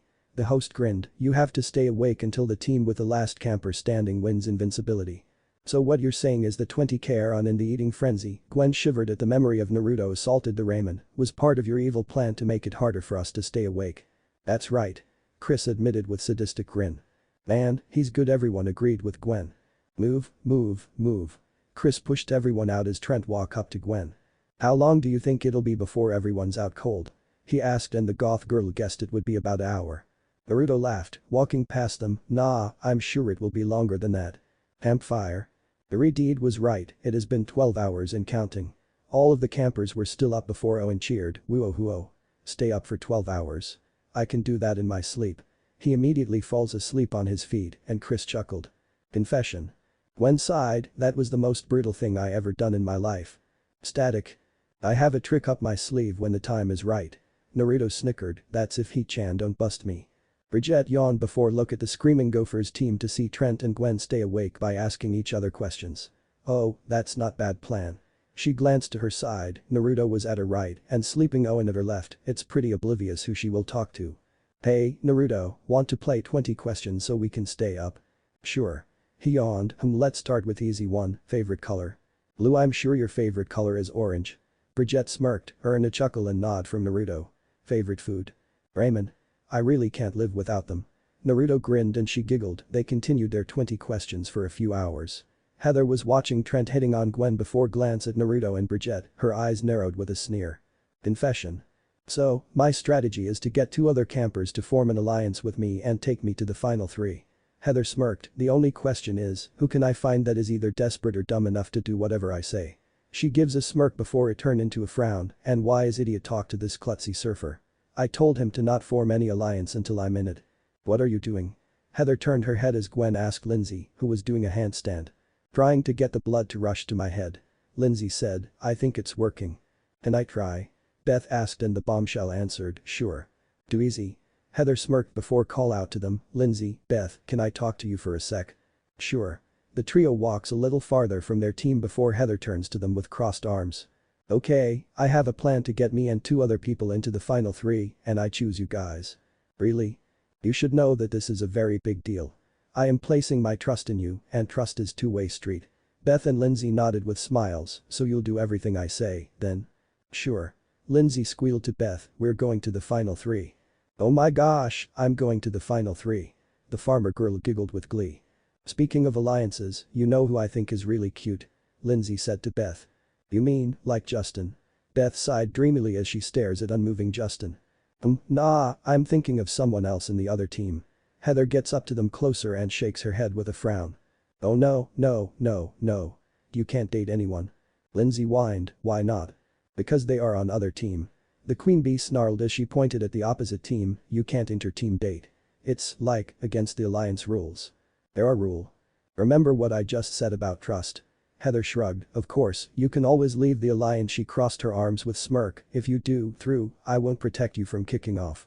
No, I want to be in the alliance. Lindsay cried and Beth nodded her head. Good. Heather turned on her heels and walked back with a smirk. That was too easy. I'm going to the bathroom. Eva grunted as she stood up and walks off, dropping something on her way. Heather spotted it and swiped it without anyone's notice. If she plays it right, they will kick Eva off for losing her cool. Bridget racks her brain, trying to find something to ask about since they ran out of basic questions. Naruto was in same spot with her before the surfer girl snapped her fingers. Oh, I'm just curious, how did you balance these crates without any trouble yesterday? Well, it's from my part job. If I told you, you won't believe me. Naruto chuckled. Try me. She smirked. I work in a few of circuses and fill in when some performers have something to do or can't do. No way. See, I told you, Dadabayo. Naruto laughed at her disbelieved face. Yeah, because of that, I have to work out a lot since I was little. Bridget blinked at the last part and he noticed, yeah, I started to work for circuses when I was about 8 years old and work out when I was about 10, so I can help the workers out by set up and take down the circus. Wow, that's really hard to believe that. What kind of workout was it? The new voice speak up behind them caused them to look back to see Tyler stares at the redeed with weird look. Oh, just 100 push-up, sit-up, squat, and 10 kilometers run. Naruto smirked. Tyler gasped before stand up quickly, I'm going to try your workout.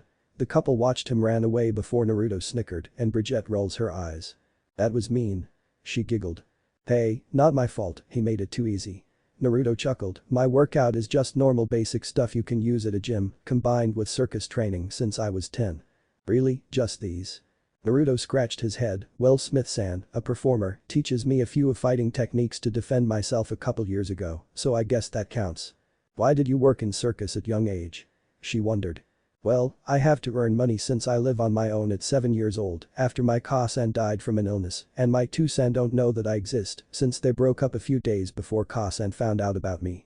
I was lucky that He-chan's family looked after me for a while.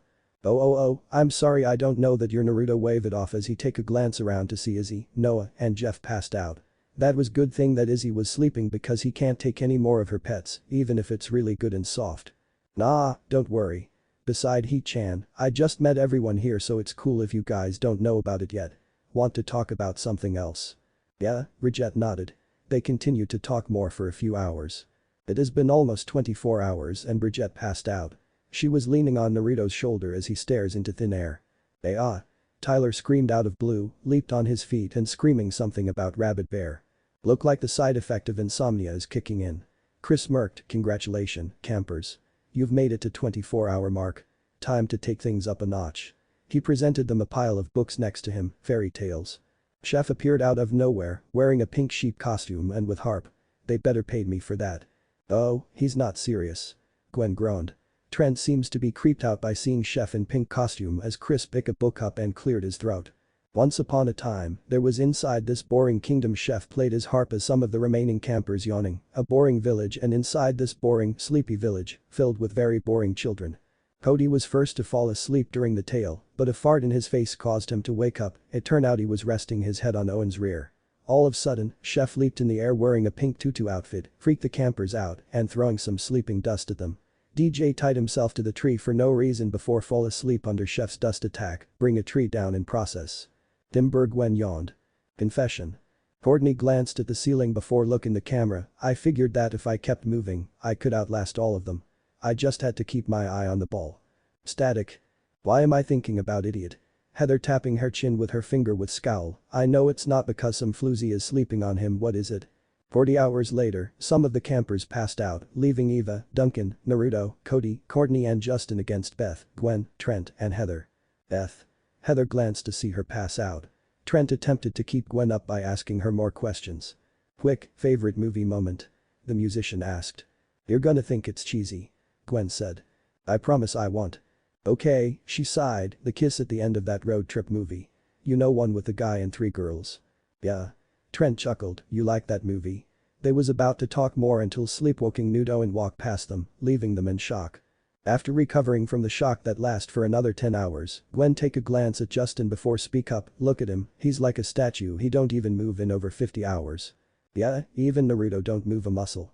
Trent pointed out as Naruto stares ahead, maybe it's because Bridget is still sleeping on him. Hello. Gwen waved her hands in Justin's face and Trent joined her, amazing.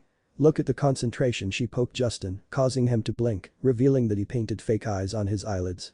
He painted his eyelids. I saw it. Chris. Chris. Heather gasped, pointing at Justin. Shut up. Chris gasped before grinned as he ran up to Justin's face. Oh, I've got to see this is so freaking cool. But you're still out, dude. Justin sighed before Heather blinks, remembering something.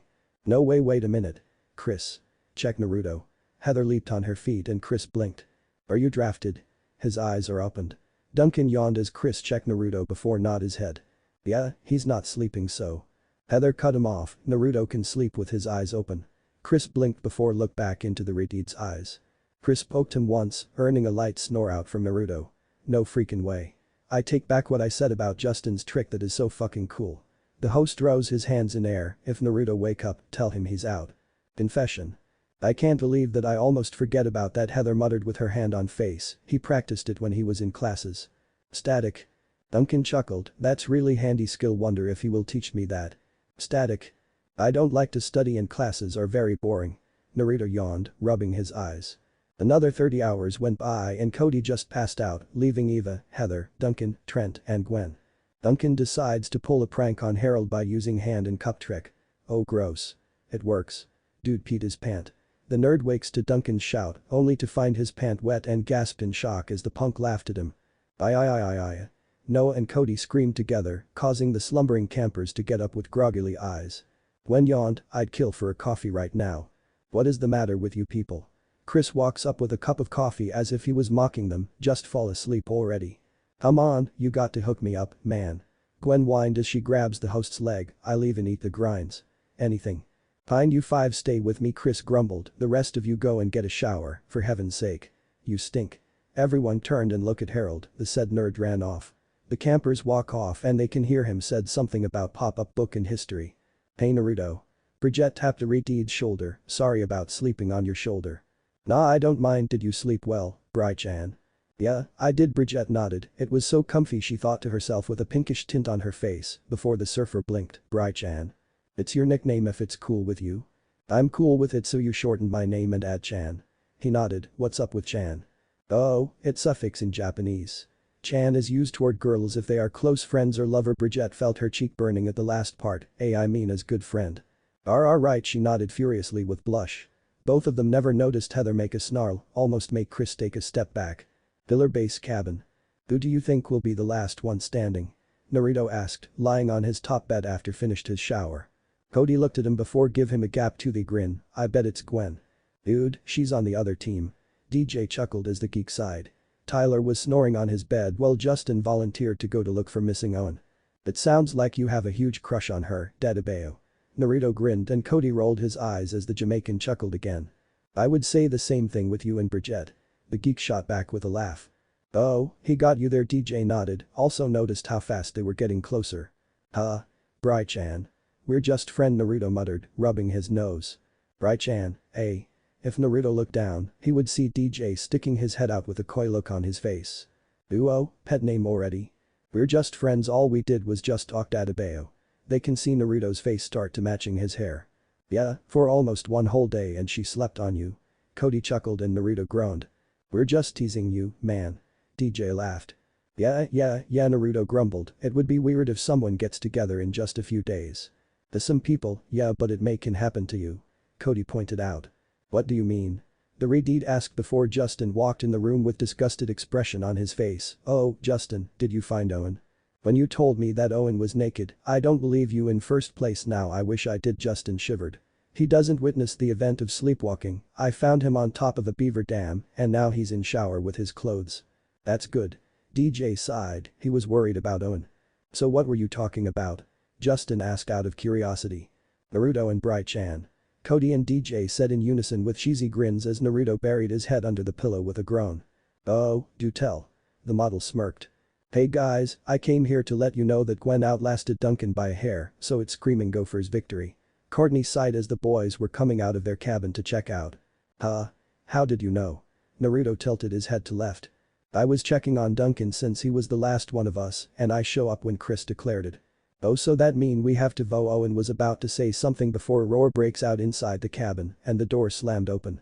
Who took it? Did you steal it? Eva snarled and everyone blinked, she suddenly barged into the boys' room and tossed everything out through the window. WW what? Cody stuttered and everyone gulped at a roaring more. Where is my MP3 player? One of you must have stolen it. Eva snarled, I need my music. No one is going anywhere until I get my MP3 player back. Okay, whoever took it better give it up now before she destroys whole camp. Courtney said to the team. What's MP3 player? Naruto asked, earning a weird look from his group. Hey, guys. Heather walked up with a smile, wow, this place is a real mess. Someone stole Eva's MP3 player. Courtney sighed as Cody explained what it is to Naruto in background. You don't mean this, do you? Heather pulls out the MP3 player, I was wondering who it belonged to. I found it by the campfire pit. The bodybuilder ran up and grabbed it, you must have dropped it. Oh, thank you. Thank you, thank you. Eva thanked Heather over and over. Sure thing. The queen bee smiled, walk away. That's good thing you found it. She can feel someone ruffled her hair from behind and scowl, knowing who it is. Idiot. What did I said? Heather swatted Naruto's hand away and stomped away as Naruto chuckled at her. I'm sorry about that little misunderstanding, Eva chuckled nervously as the team glared at her, guess no one stole it after all. Okay, I just overreacted a little. They kept glared at her. Campfire. Welcome to the first campfire ceremony. Chris said as he walks up to the killer base members with a tray of marshmallows, you've all cast your votes and made your decision. There are only 10 marshmallows on this plate. When I call your name, come up and claim your marshmallow. The host chuckled, the camper who does not receive a marshmallow must immediately return to the dock of shame, catches the boat of losers, and leave. You will never come back, ever. Duncan, Bridget, Courtney, Owen, Naruto, Tyler, DJ, Justin. One by one, the campers took their marshmallow. There was one left and it comes down between Izzy and Eva, this is the final marshmallow of the evening. Eva gulped. Izzy bit her nails. Chris smirked, enjoying the dramatic pause. The group stared at the host, waiting for Chris's announcement. Izzy? Yeah. More time to petting Naruto's whiskers. The Redeed paled as Izzy giggled at him. Eva, the dock of shame awaits. Chris whispered to Eva with a smug smirk. Eva stood up and turns to her former teammates with a scowl on her face. Nice, really nice, who need this stupid TV show, anyway? The bodybuilder exploded before walk up to cowering Chris and kicks him in shin on her way. Ow.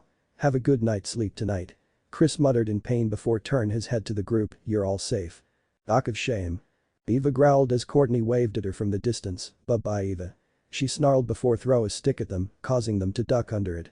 A stick is inside the pole. How can it be? Cody cried out of fear and everyone watched her get on the boat before it takes off. Heavens. Heather yawned, leaning against cabin and waiting for the base team to show up to make sure that her plan works the way she wanted to be. She don't wait long when Naruto showed up, hey, idiot. Who did your team kick off? Oh, He-chan. Naruto blinked at her appearance, everyone voted for Eva, so she's out. He frowned, you should have to go to sleep, Dadabeo. I was just curious, that's all. Heather yawned again before Naruto's chuckle drew her attention, what's so funny? Nah, I was thinking that maybe the reason why you were up is because you were worried about me. I idiot. I'm not worried about you. I know, Knight, He-chan. He waved at her before heading for his cabin, and Heather scoffed. She was about to enter her room before stopped and turned to Naruto with snarl, and stop call me that. Why can't you listen to me for once? You two acts like a married couple, if you ask me. The queen bee froze up before slowly turned to the person with angry expression. Noah. Yes. If you said it again, I will kill you, Heather growled as she stomped past Noah into her room. Oh, I'm so scared. Noah rolled his eyes before resume his night read. Confession. I have an odd urge to make a betting pool. Noah peeks up from his book, $10, said Naruto will end up with Heather. Static.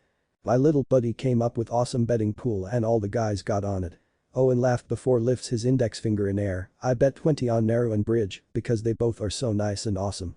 Main lodge. The next day, everyone was tired from the last challenge. Duncan snored on the table before wake up by Chris. Duncan. You look like a crap, man. Chris mocked with a grin. Stuff it. The punk grunted out before snoring on the table. Courtney groaned, Owen farted all night, it reeked so badly. It's the beans. Owen defended himself with a guilty look on his face. Wow, 4 nights without sleeps. How much are you hurting, dude? Want to find out? Duncan snarled, his angry eyes flared at Chris. His teammates duck under the table for their safety reason. No, it's cool. Chris raised his hands in surrender, but his grin said otherwise. Harold walks into the main lodge with a mustache drawing on his face, and everyone snickered before laughed at him as soon as he sat down with Gopher's table. What? Harold asked. Someone messed with your face, dude. Jeff whispered to him before the nerd checked his reflection in the spoon. Sweet statch. I'm a man now. He puffed his chest out. "Who want to tell him it's just drawing?" Naruto whispered to snickering Justin. Hey.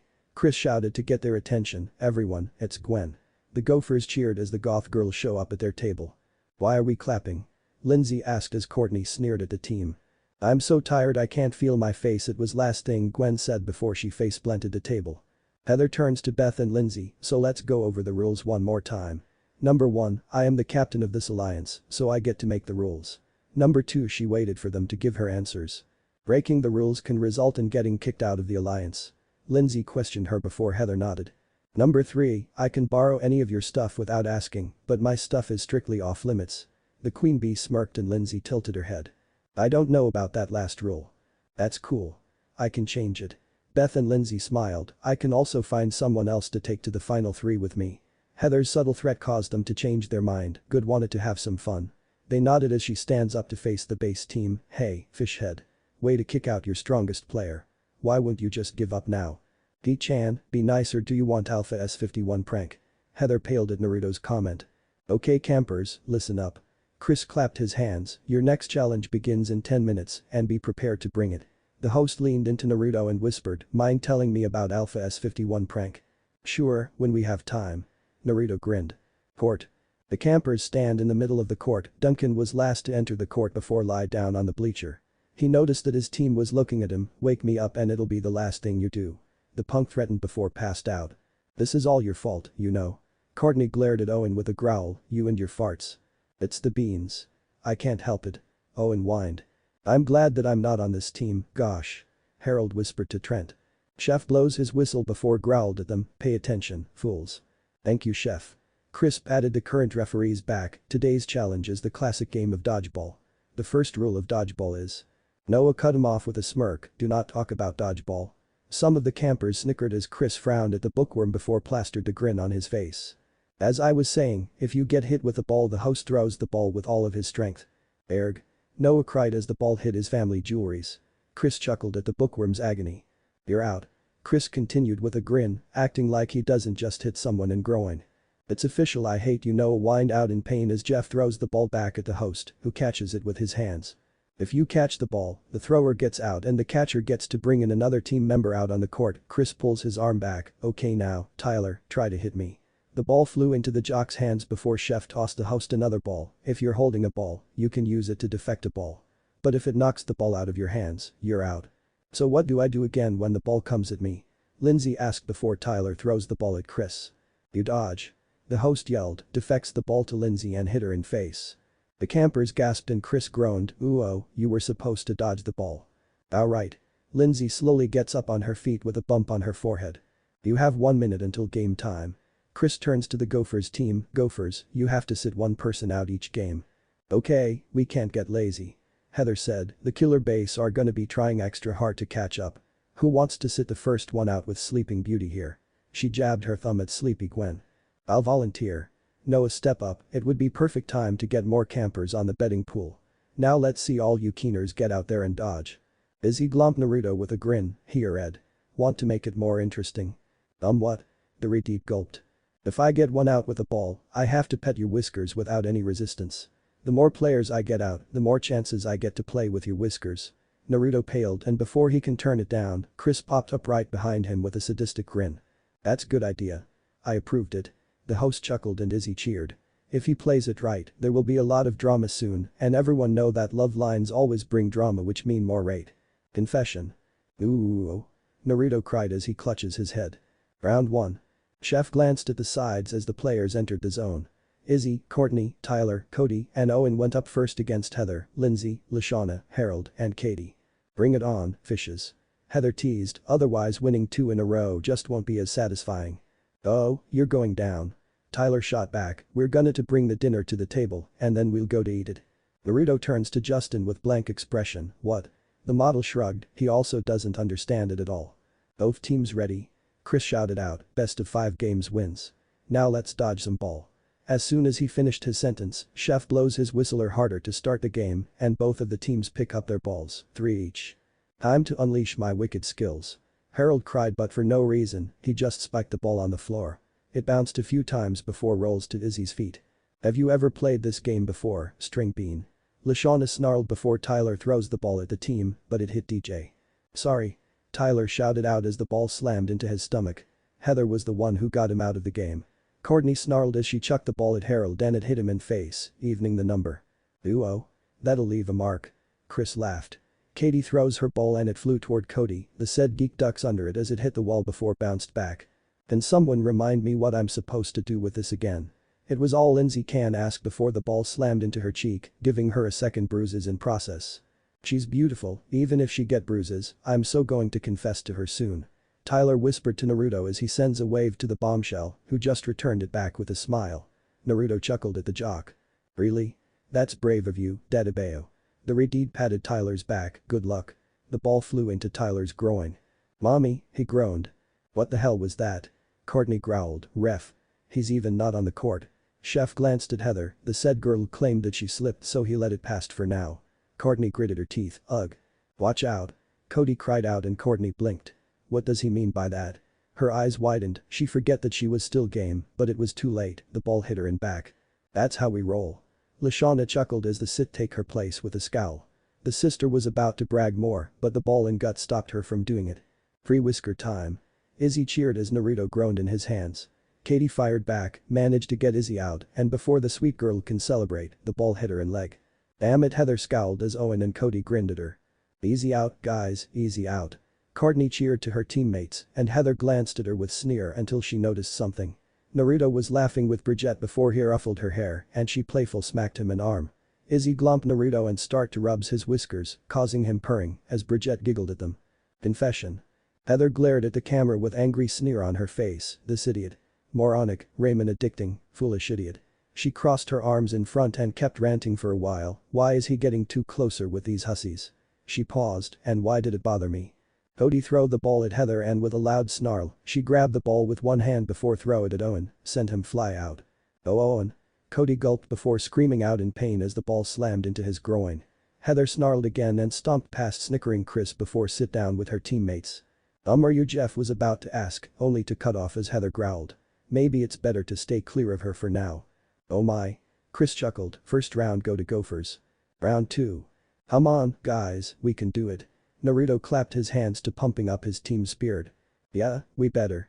Courtney muttered before turns to Tyler with a glare, you better not mess it up again. It was just a warm-up throw. Look, I can dominate this game. The jock said, just give all of your balls to me.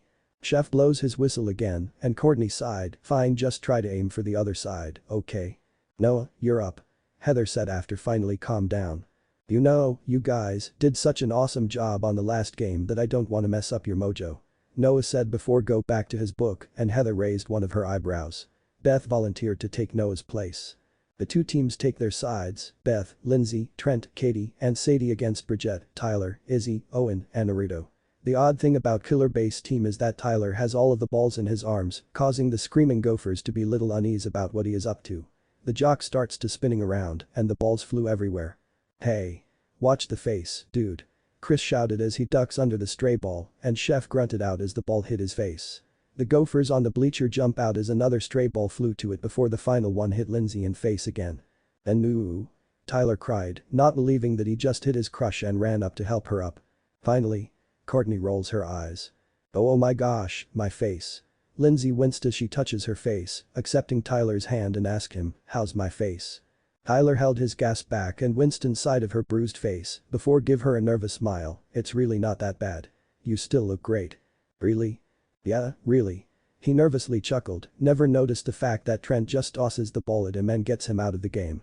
Courtney fassed him at the scene and Naruto chuckled before he noticed his jock friend asked the bombshell to go for a walk. Good luck, dude. The Redeed winked to Tyler and he returned it with thumb up. Hey. Get back here.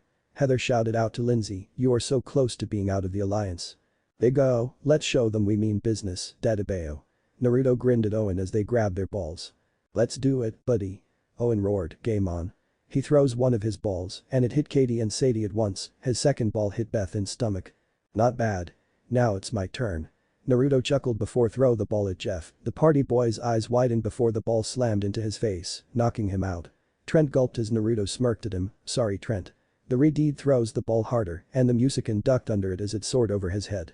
You miss. Trent was about to saying something, but he hears a sound of the ball bounced off the wall behind him before he turns around to see the ball hitting him in forehead. God. Hey, campers, look.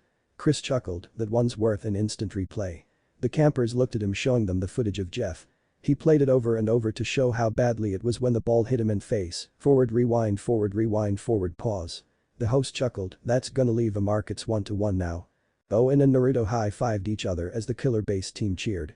Oh, I don't get anyone out this time. Izzy pouted. Round 3. The third round starts as the players entered: Lashana, Katie, Jeff, Beth, and Sadie against Courtney, Owen, Izzy, Justin, and DJ. DJ, give me your ball. Izzy want her whiskers time. Naruto paled as chuckling DJ passed the ball to the crazy girl. Izzy launched them at once and managed to get Sadie and Beth out. Yes. 2 free passes. I think I'm doomed, Naruto sighed, earning some snickers from his teammates. They kept watching the game as Lashana finally get Owen out, following by Izzy after she got Katie out. Go, team, go. You can do it.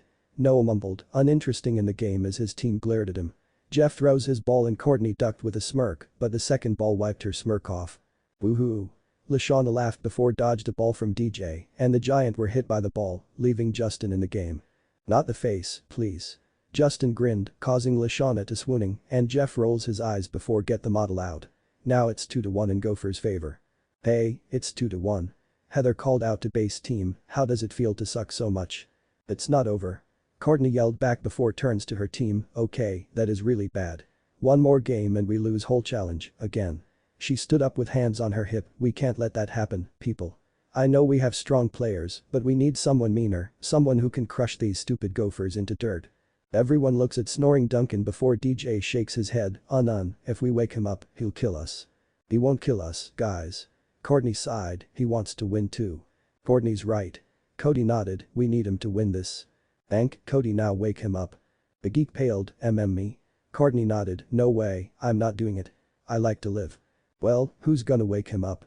Courtney growled and everyone gulped, fine, I have a plan. Someone find the long stick so we can poke him. I won't do that if I were you. Someone speak up, I don't like to be poke. Then how can we wake you up? Courtney slowly trailed off as everyone turned to face a waking Duncan, wasn't you just Slee? Naruto just wake me up. He just told me why you need me for. The punk grunted. Wait, did you kill DJ? Gulped. Nah, I'm still alive. Naruto chuckled and DJ sighed with relief. Yeah, I'll play on one condition. You what I say when I say it. Duncan demanded and Courtney nods, okay, here's a strategy I picked up during my first visit to Juvie. It's called Rush the New Guy. Round 4. Duncan chooses Courtney, Izzy, DJ, and Naruto to join him on the court as they go against Lashana, Katie, Beth, Trent, and Gwen. Chef blow his whistle and Beth throw her ball, followed by Lashana's ball. The killer base players dodged them and in an instant, Izzy collected them before tossed them over to Duncan and Courtney. 4 of them throw the balls at once, all of them knocked Lashana out. Way to go, guys. Bridget cheered from sideline. The base team repeated their plan, earning them an easy win and end in tie. Izzy turns to Chris with puzzled expression on her face. Hey Chris. If we hit them at same time, do I still get more whisker time? Yeah, you do if your ball was in the group. Chris snickered, ignoring Naruto's shout, and Izzy cheered. Come on, a little effort out there, people. Noah mumbled before his teammates glared at him harder. I think that we should do the same thing all over again.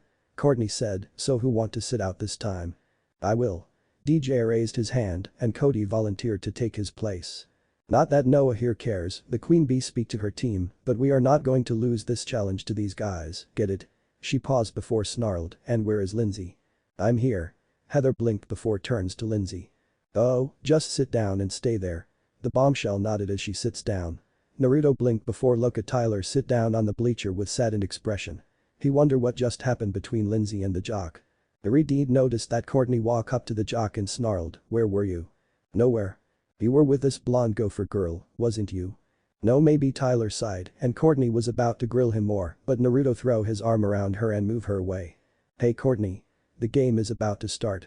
Naruto glanced out of corner of his eyes to see Tyler send a grateful nod to him. Hey, what are you doing? Courtney cried out of frustration. Round 5.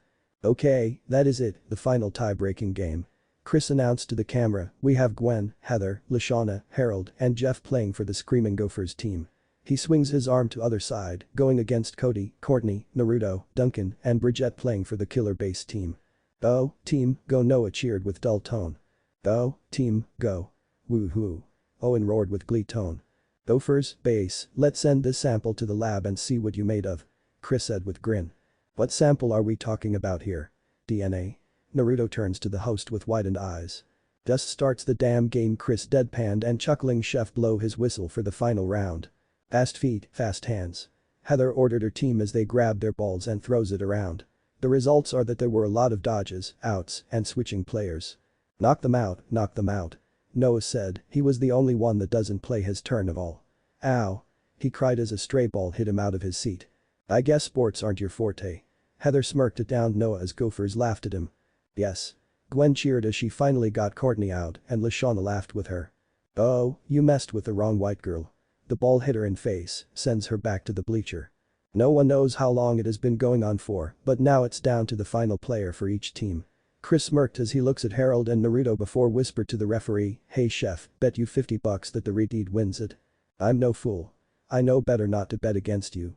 The host pouted, "Why do he always have to be a killjoy?" "Come on Harold." Trent cheered him on. "Sweet dream, princess." Duncan laughed. "Bring it on." Harold throws his kung fu moves around and beckoning Naruto with his hand. The redeed shakes his head before throws a few of his balls at the nerd and he dodged them with fancy footwork, even pulling out a matrix. "Whoa." Noah gasped, dropping his book in his shock. "Oh, you get some sweet moves, dude." Naruto chuckled as he tosses his ball up and down. "Where did you learn it from?" "Figure skating." The nerd answered. "Ah, somehow odd but yet useful but sorry," but Naruto's eyes hardened with determination. "I'm not going to let my team lost another challenge, I promise you, Dadabayo." "Uh-oh." Heather gasped in horror. Confession. Knowing this idiot, if he makes any promises he always fulfilling them no matter what. Heather sighed, "Look like it is going to be nerd's funeral." Naruto gives Harold a sadistic grin, "Let's see if you can dodge that." He pulls his arm back and swinging his body forward, dodge.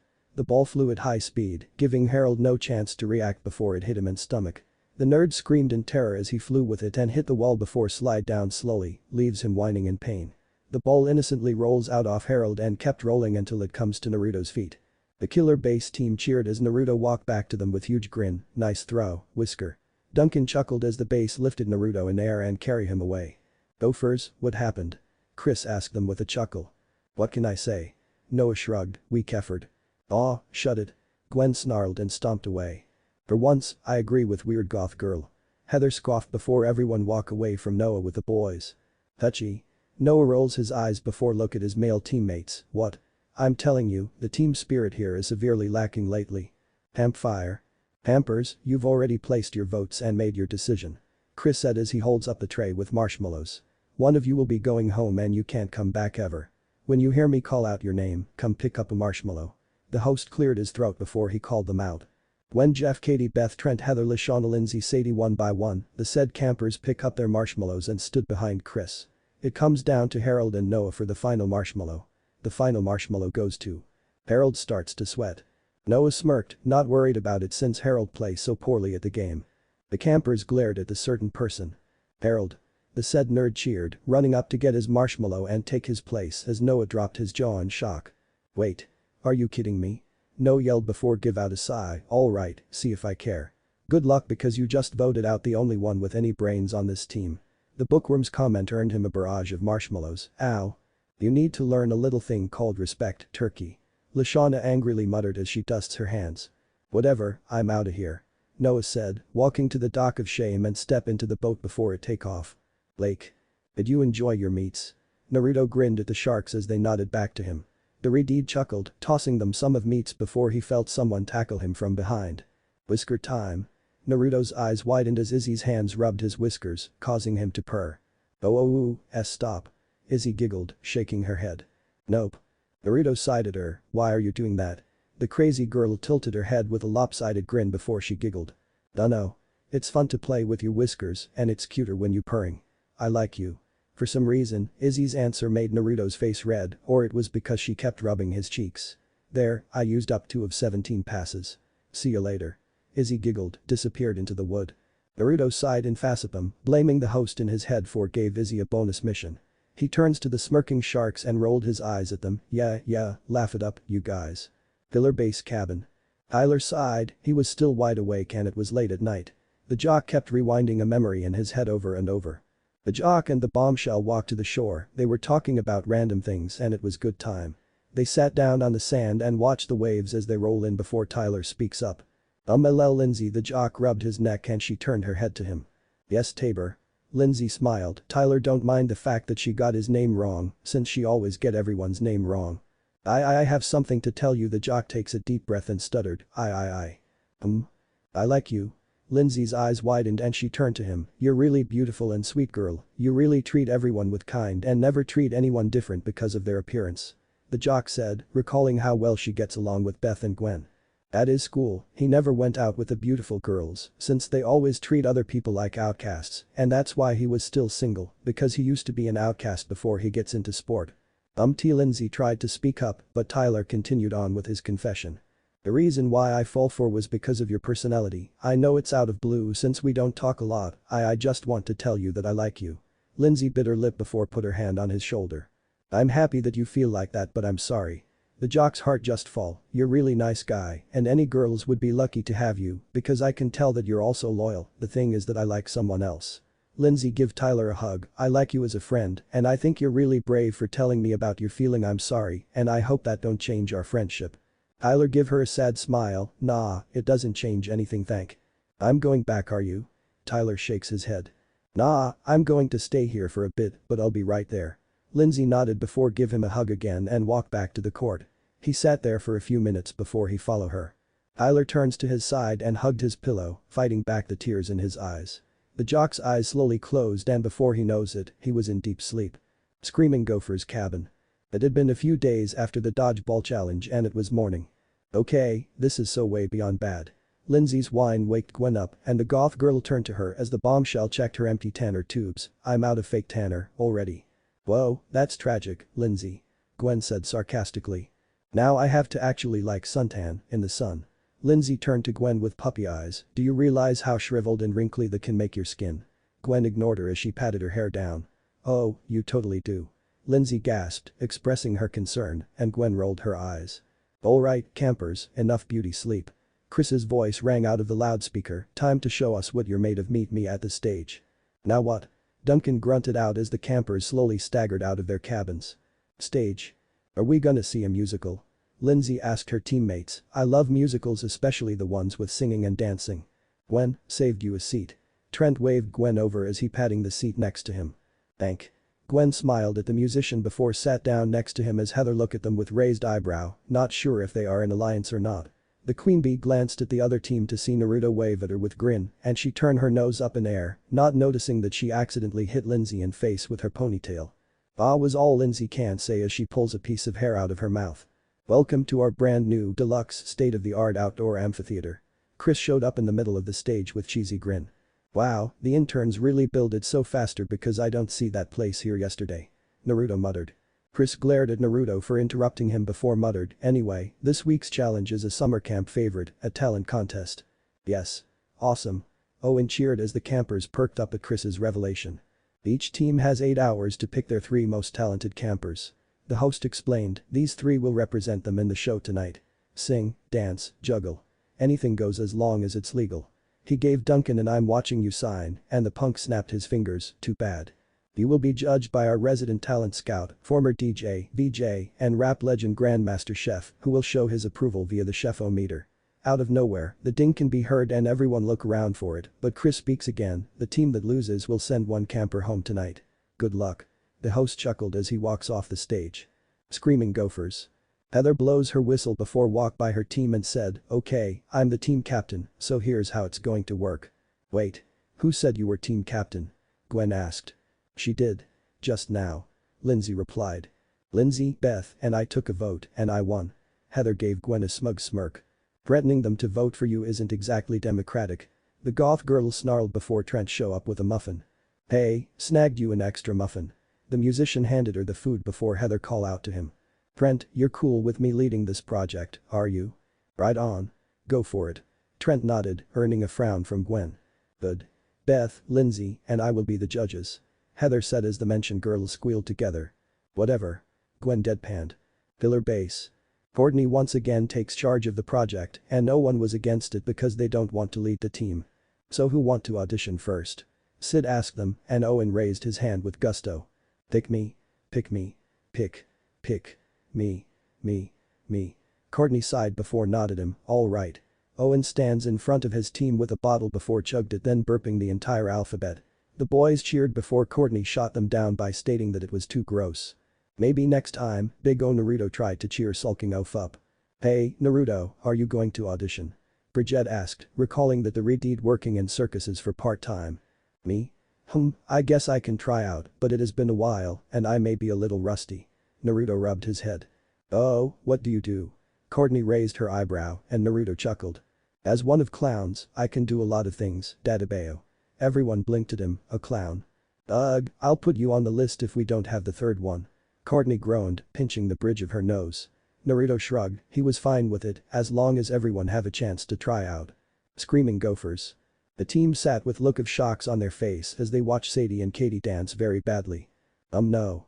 Heather shook her head, crossed their names off the list, before noticing Gwen walk away with a book in her hands. Where are you going? Anywhere, that's not here. Gwen muttered as she disappeared into the wood. The queen bee narrowed her eyes and turns to her team. So far they choose Trent for his music talent and had to take a little break due to Heather changing into her tutu outfit. For my audition, it's ballet. The queen bee starts to show off her talent and they clapped as she looks at Lindsay and Beth to signal them for their cue. Oh, I vote for Heather to be in the contest. Beth said and Lindsay seconded it. Eyes, that's so sweet. Heather acted with hidden smirk, okay, so I guess I'm in why everyone doesn't take a 5. The team accepted it and walks off before Heather stopped Lindsay. I need you to do something. Can you keep a secret? The queen bee demanded. Oh my gosh, definitely. Lindsay nodded, my sister got diarrhea once on her date and I had to bring her toilet paper because the restaurant was all out and she was stuck in the bathroom and I've never told a soul. Whoa, TMI. Heather stared at her with unreadable expression. Lindsay nods before remembering something, she was on nationwide television show. Oops, sorry Paula. Gwen's up to something serious. Heather muttered, want to forget what the bombshell just revealed and hand her the walkie-talkie. I need you to follow her and report back to me. Okay. Filler bass. After several auditions, DJ was doing a rhythmic dance with a ribbon which everyone clapped to. Fine. Sign him up now, we have one more spot left. Courtney sighed, the bass team already chose the sit for her violin. Next. Me.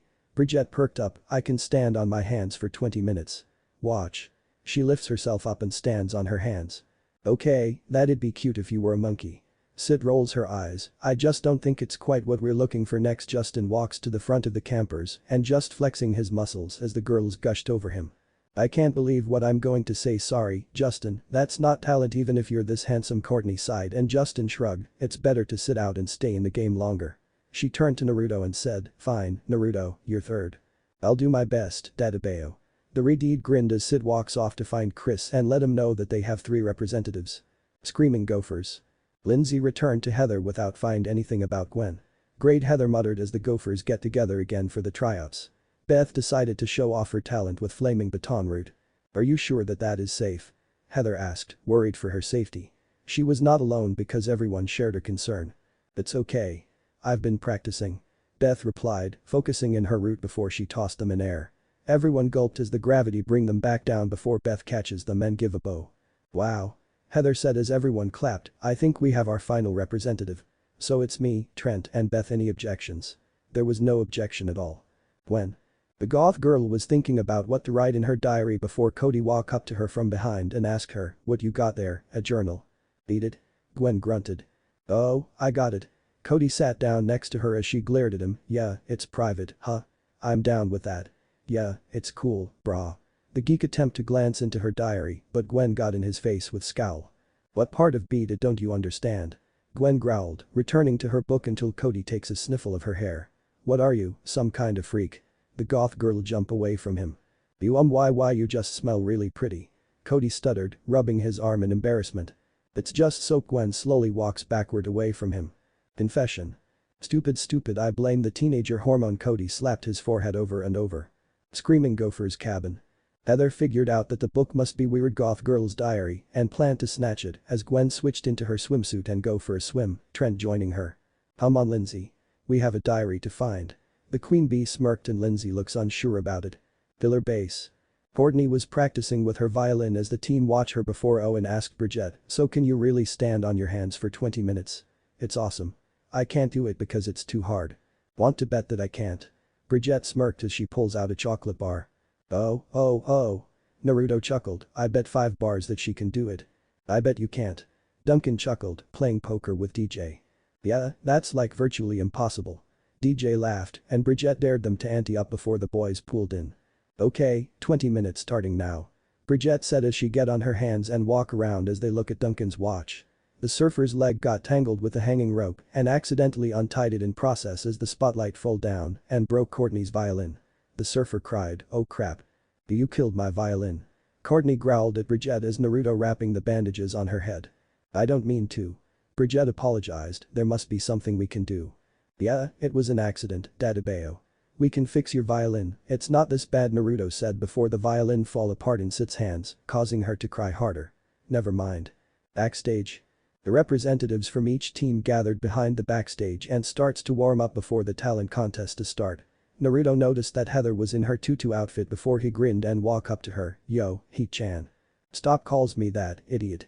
Heather snarled before scowled, "What do you want?" "Nothing much, just to say break a leg."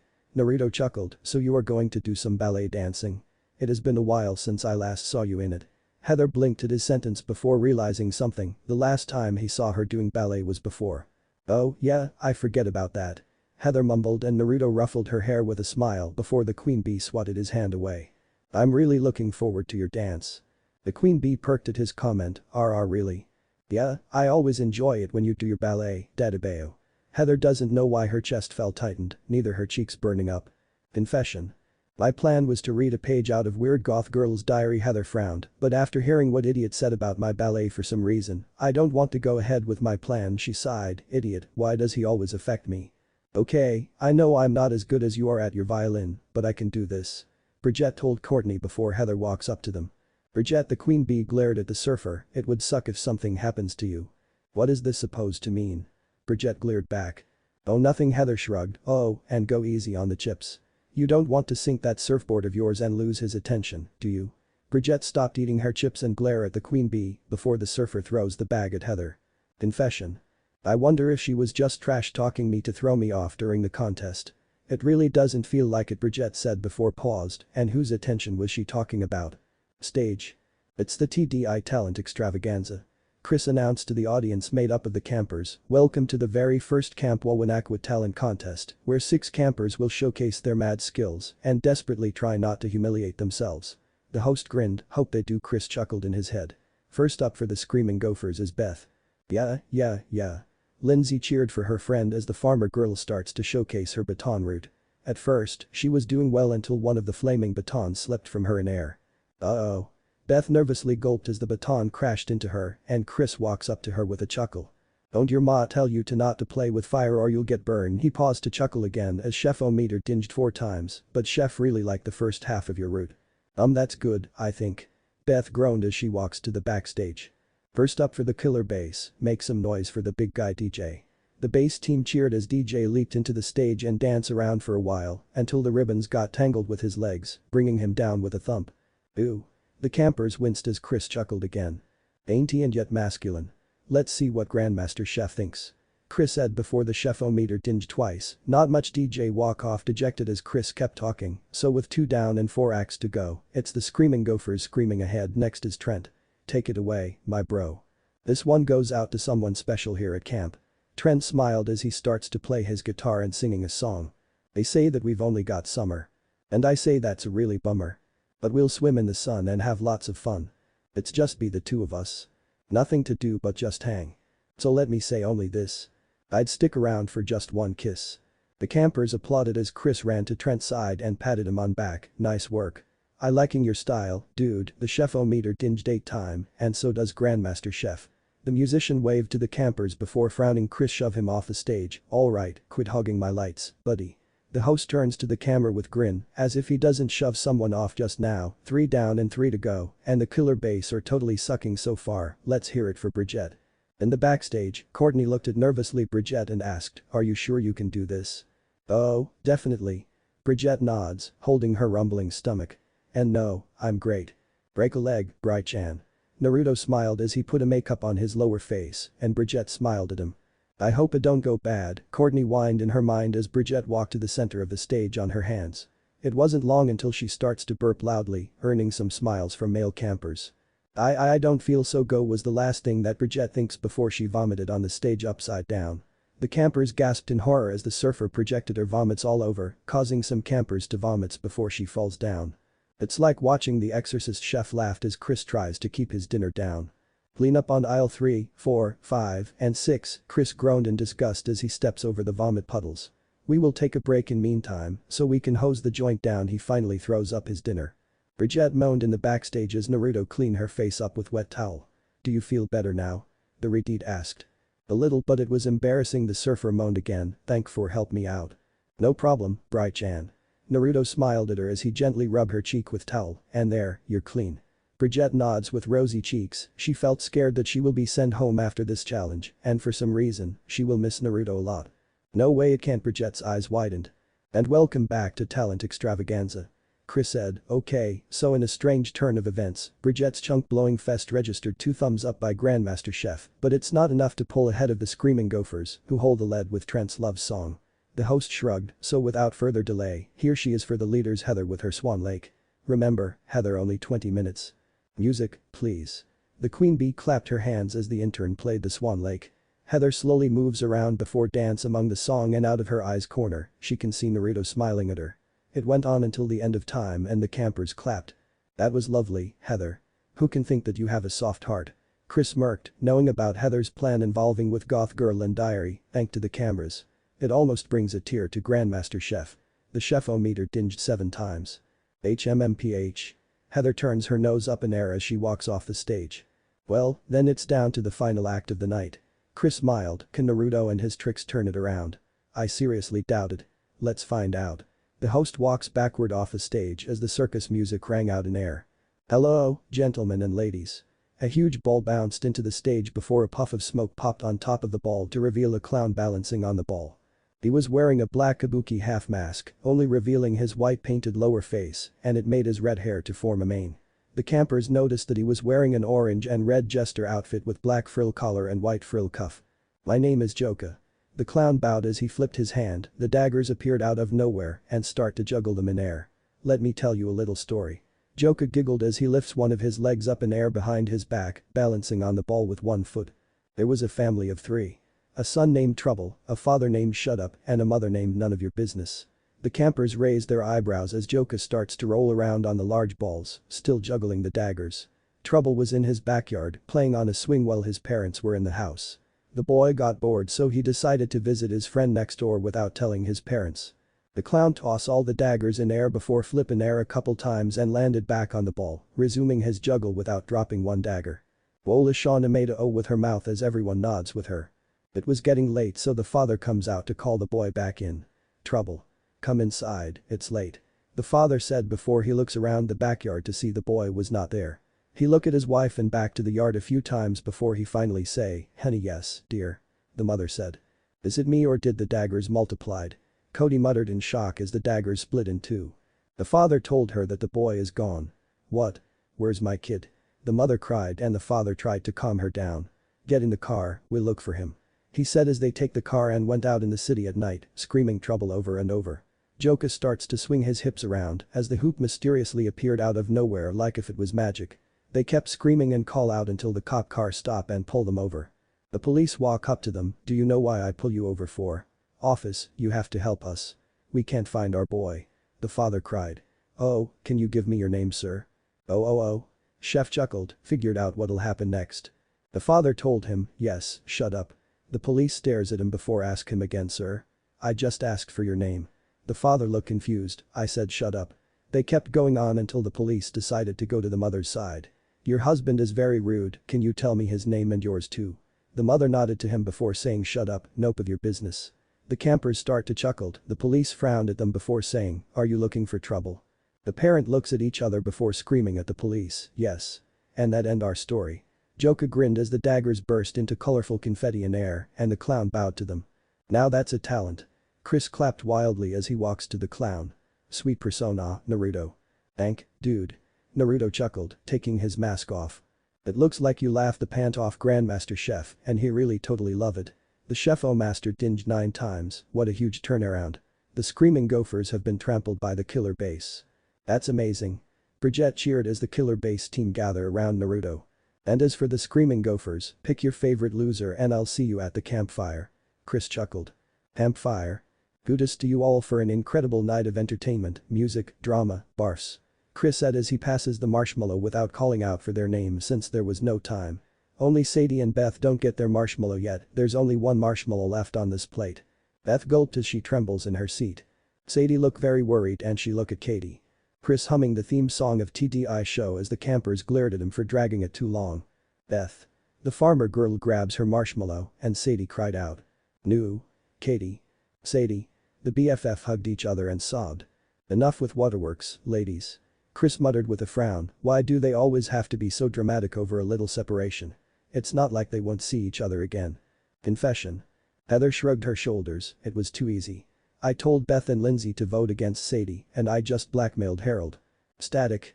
Heather found out about my secret crush, I don't want anyone to know about it, why did my letterhead to fell out of my pocket in front of Heather? Harold sobbed in his hands. The nerd dropped it when the screaming gophers were on their way to vote. Dock of shame. I'll miss you Katie. Sadie sobbed, waving from the moving boat. I'll miss you too Sadie. Katie shouted back with a sob. I'll miss you. I'll miss you too. That went on until the ship disappeared into the fog. Doc. Woohoo. It has been a crazy week. Chris chuckled, we have seen so much eliminations, new alliance, and a lot of possible relationship that may bring us a lot of drama. The host rubbed his hands together with maniacal grin. I know that it was right move to pick Naruto, hahaha. What will happen next time on Chris takes a deep breath. Total. Drama. Island. Screaming Gopher's cabin. Hey weird goth girl. Gwen turns to Heather and catches a black book before her eyes widened. Did you? Gwen growled and Heather smirked at her. I just did, it was so boring. The queen bee sighed as she slid into her bed, you kept talking about how hot Trent is, how cute he is, blah blah. Heather laughed as Gwen sneered at her. You regret it. Oh, I'm so scared night. Heather turns away from growling Gwen. The goth girl stomped to her bed and turned the light off. Filler base team. Bridget, Courtney, Cody, DJ, Duncan, Izzy, Justin, Naruto, Owen. Screaming Gophers team. Beth, Jeff, Gwen, Harold, Heather, Katie, Lashana, Lindsay, Trent. Eliminated. Eva, Ezekiel, Noah, Sadie. Chapter 3. Island. Wild Edition. Doc. Last time on Total Drama Island, 2 teams got together and had a lot of fun challenges in just a week. Chris said with a grin, the campers got a chance to know each other during the Wakeathon which lasted for 4 days. Ouch. The host chuckled, and after that, they just enjoyed a good game of dodgeball and showcased their talent in a contest. During these, we have our first alliance, jealousy be in denial, rivalries, and a few of ships, you know what I'm talking about. Chris wiggled his eyebrows at the camera with a grin. There were a few campfire ceremonies, and 3 campers, Eva, Noah, and Sadie, had to take a ride in Loser's boat. The host plays the footage of said contesters leaving the island, now who will be the next victims to walk down the dock of shame? Find out tonight on Total Drama Island. Naruto stares at his house with uncertainly expression before a hand touched his shoulder, you okay, kid? Yeah, OG-san, the Redeed sighed before look up to Heather's father, thank again for let me stay at your house, Dadabeo. No problem, you're like a family to us since your mother moved in next door. Naruto give him a small smile, you can use the guest room, come on, Naruto. With one last glance at his house, Naruto entered Heather's house. Pillar base cabin. Bet your asses up, maggots. Chow time. Chef's voice roars out of the loudspeaker as Naruto's eyes snaps opened. Owen was the only camper that slept in, the Redeed won't be surprised if Big O can sleep through storm if there was one. Ugh, and it was getting good, Duncan muttered before the punk jumped out of his bed. Dibs on shower. Duncan said as he grabbed some of his clothes and kick Owen's bed to wake the oaf up since they both share same bunk beds. Chocolate donuts with shrimps topping. The boys raised their eyebrows and give Owen a weird look, what the hell did he dreamed about? Outside. Katie sobbed into her hands, her best friend was gone and what was she going to do now? She gave out a wail before someone speaks up behind her. Are you okay? The girl blinked, turns to face the geek. CC Cody. Katie was not sure if it was his name, but she overheard Gwen muttered about him in passing. Yeah, Cody rubbed his neck, I just saw you crying, and well he was on his way to the communal bathroom before noticed Katie wailing on the log. Oh I'm Katie sobbed again, freaking Cody out. Sadie. The geek gulped before he sit down next to her and patting her back, he don't know how to comforting girls at all. Do you want to talk about it? What? The geek doesn't know what to say and that's all he can think right now.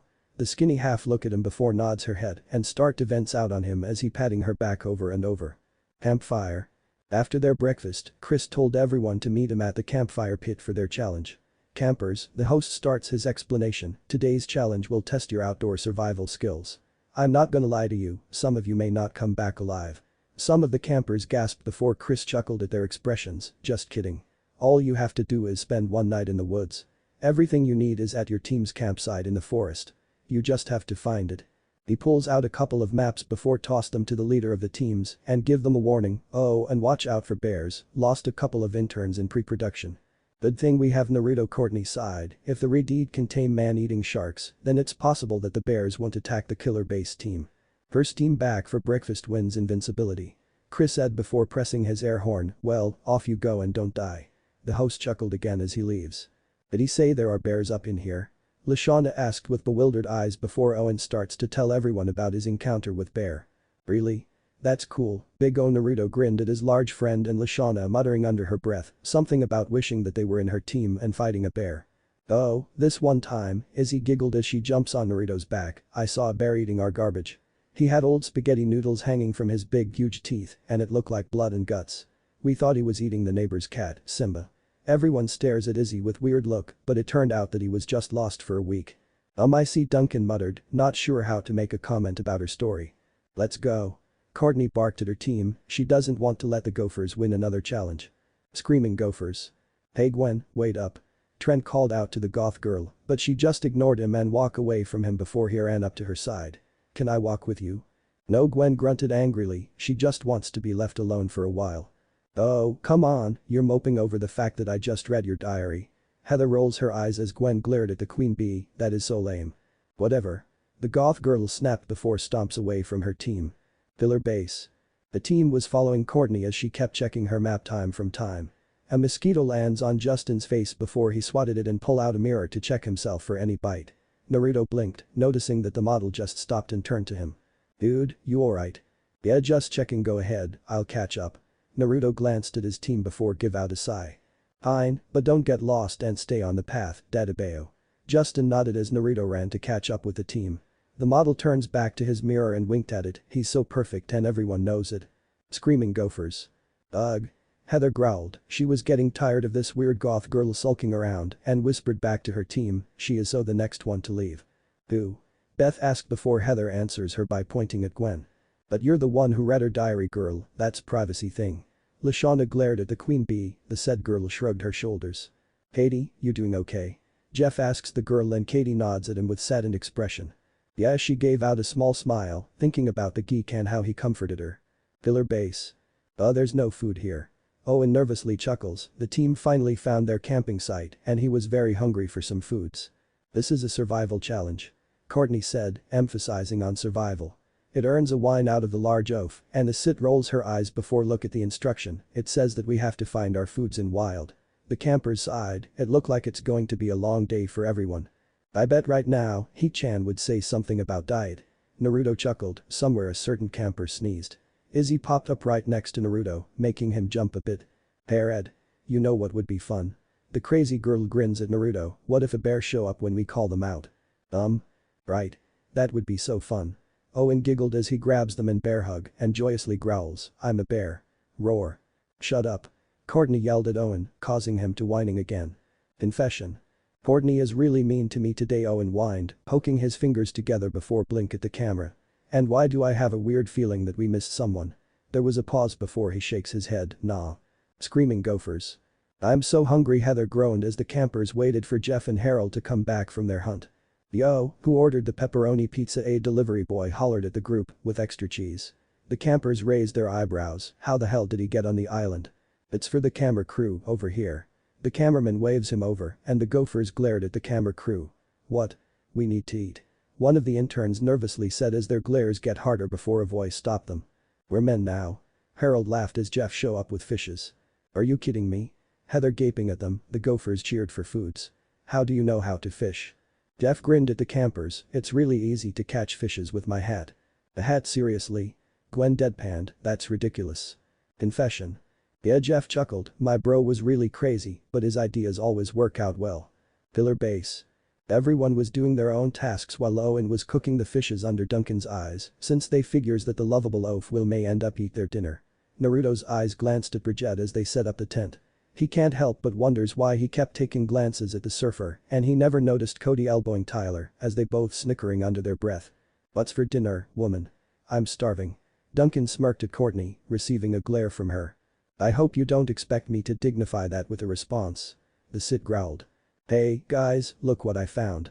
Everyone turns their head to DJ and see that he was petting a rabbit in his arms. The rabbit coughs and stares at them with big doe eyes.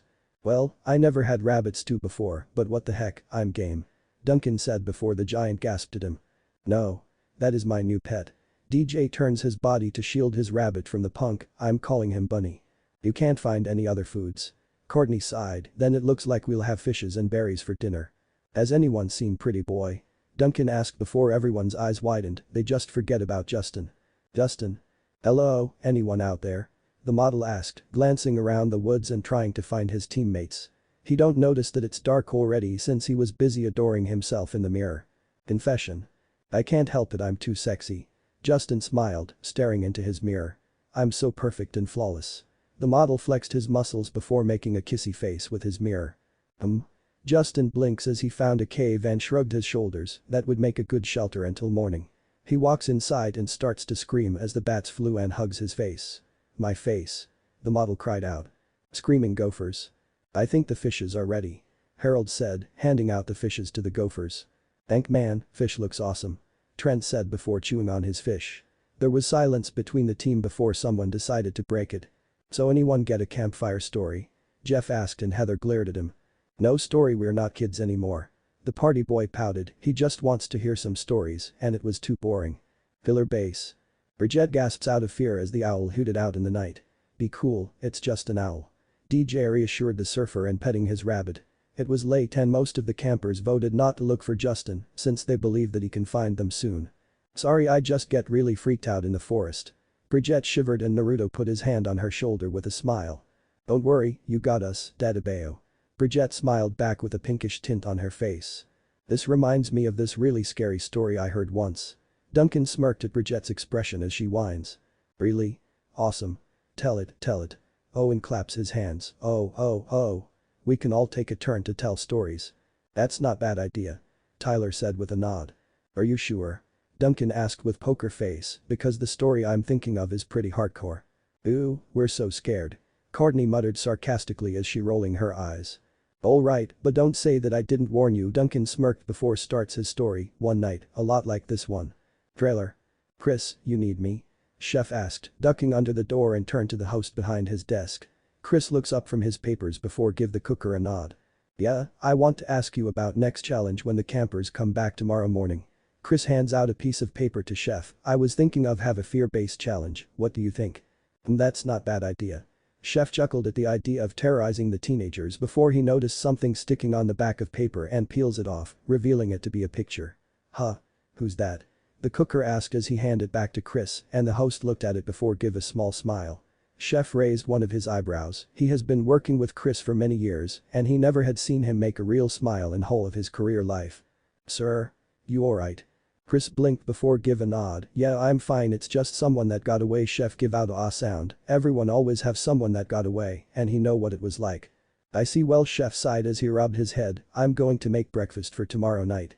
Oh, night. Chris placed the picture down and gives out a weary sigh. It has been long time since he thinks about his first love. Pillar base. Duncan's horror story was almost done as the campers shivered, so suddenly, they heard this tapping on the side of the car. Even the guy was getting a bit scared. So he turned the car on and he stepped on it. When they got back to the girl's house, she opened the door and screamed because there was hanging on the door handle. Duncan smirked before pull out a bloody hook with scary expression, was the bloody hook. The campers screamed at the hook as Duncan crackled at them. Duncan? Courtney shouted, that was so not funny. Oh yeah, it was Duncan tapping his chin, I just wish that it was all on camera. Oh wait, it is. The punk smirked at Courtney before she snarled at him. There was a howling in the forest before she hugged Duncan out of fear and the punk smirked at Naruto as he gave him a thumb up. Anyone get a story? Izzy giggled and everyone looks at each other before Naruto scratches his head. Well, I guess I have one. What do you mean? DJ blinked at Reed. It's a folktale passed down through my family for generations. That's awesome. Tell it, tell it. Owen bounces in his seat and Naruto chuckled at him as everyone returned to their seats. The Reed nods before clearing his throat. Long time ago in an old era of Japan, there was a red kitsune, a fox demon, living in a mountain next to a village. He would come down each year to play pranks on the villagers for fun. It went on for many years and years, unless a beautiful maiden was born in this village and had caught many men's attentions. Naruto chuckled and everyone blinked, sadly for the men, they were turned down by her because she claimed that she was waiting for her destined one that she never met. Wait, how does she know if it's her one? Cody cut in and Naruto grinned at the geek. You'll find out anyway. Her beauty was so great that the kitsune fall in love at first sight, so he decided to take a form of a man and he come down the mountain to see her. He asked her for her hand in marriage and the maiden refused, but the kitsune was very stubborn and kept wooing her for days unless he come up with the idea and make a vow if it don't win her heart, he will give up, so he retreated to his mountain. What was the idea? Owen asked, only to get a lot of shushes from other campers. The maiden decided to follow the kitsune and spied on him, she discovered that the man was the kitsune. The campers gasped, but she made no sounds and saw him plucking his own red furs out and crafting them into something, so she returned to her village and waited for the kitsune, she was very curious about his idea. A week later, the kitsune come down in his human form and asked the maiden to show him her pinky finger, so she did. He pull out a long red string and tied it around her pinky finger before tied another end to his own pinky. A red string? Duncan muttered with confusion. The maiden asked him what it is, and the kitsune replied, that is the red string of fate and it won't break at all, because it is the symbolic of my love for you. I truly love you and I ask for your hand for the marriage. The maiden was moved and asked him to reveal his true form, shocking the kitsune, but he did and it turned out that he used all of his red furs. The maiden told him that she loved him and the kitsune was so happy that he told her that he will grant her anything. The maiden told him, I want two things first, you will always love me no matter what. The kitsune agreed, second I want you to give our children and their children to have your beautiful red hairs.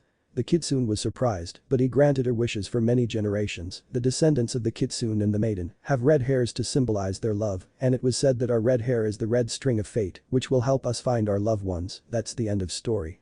Naruto grinned at them. Really? So you're related to the kitsune? Owen gasped and the Reed laughed. Nah, it's just a folktale that my ancestors used to explain to their children why we have red hair instead of black hair, Dadabeo. I think it's really interesting. Courtney said as some of campers nods, only Duncan don't since he never liked mushy stories. Confession. So if I take Red's hair and ties it on my pinky finger, does that mean we'll be together forever? Izzy giggled, that mean I will have a lot of whisker times. Static. Duncan wiped something out of his eye before glare at the camera, I don't cry. It was so lame I can't stand mushy stories and it's stupid about how the kitsune won her heart. The punk sniffles before glare again and punched the camera. Bank, did someone heard a scream when I was telling the story? Naruto asked and everyone blinked at him, nah, I must imagined it. Screaming gophers. Whose idea was it to climb the tree? Lashana muttered as they sat on the branches in the tree, the reason why they were up there is because below them was a bear eating their dinner before it looked up to them with a growl. She doesn't know who screamed out that they have to climb the tree, but she bet it was the queen bee. Can't it get any worse? Heather growled before there was a sound of booming and rain fall down harder. And you have to get Murphy's Law involved, Gwen deadpanned, getting a growl out of Heather's mouth. Pillar base. The team decided to turn in early since it was raining and no one wanted to stay out. Naruto noticed that Brigitte was up and fidgeting around while glance out of the tent. What's wrong? The Reed asked the surfer and she turns to him with nervous expression. Just too scared to sleep. There was a lot of howling and hooting out there before Brigitte shivered. Naruto blinks before move closer to her and then Naruto. I figure that if I sleep next to you, maybe you will be less scared, right? The surfer timidly nods, it was kind of true that she was feeling little better when Naruto was next to her. I guess so. Brigitte stares at Naruto's face before move his arm out and lays her head on it. BB Bright-chan. Naruto stuttered with lightly red blush on his face, but she doesn't answer and turns his head around to see her fall asleep. Night. Naruto smiled before slowly closed his eyes. Screaming gophers. Why do I have an urge to kill blonde and idiot? Heather growled. What did I do? Jeff gulped before get hit by a squirrel, courtesy of the queen bee. Justin. And then nice bear. Justin whined as the bear cuddled with him inside the cave. Pillar base. It was morning and some of the campers were staring at a sight that no one wants to forget. Boy, I sure wish we have camera. Tyler said, trying to hold back his laughter. I have one, I took a couple. Cody snickered, waving a camera around. Nice, think you can make copies for us? Duncan smirked and the geek gives a nod. Brigitte move around at night before ending up cuddling with Naruto as his arm warps around her waist. Their heads were close that it looked like they were about to kiss, and the campers can't wait to tease them about it. You know what? Let's wake Brigitte up first so Naruto would be clueless all day, huh guys? The punk chortled and the team agreed with a grin. I wish I can cuddle with Red, Izzy pouted. Screaming gophers. Well, I think it's safe now, Trent groaned as he stretched his back out. It has been a while since the bear disappeared into the forest. The bear is gone.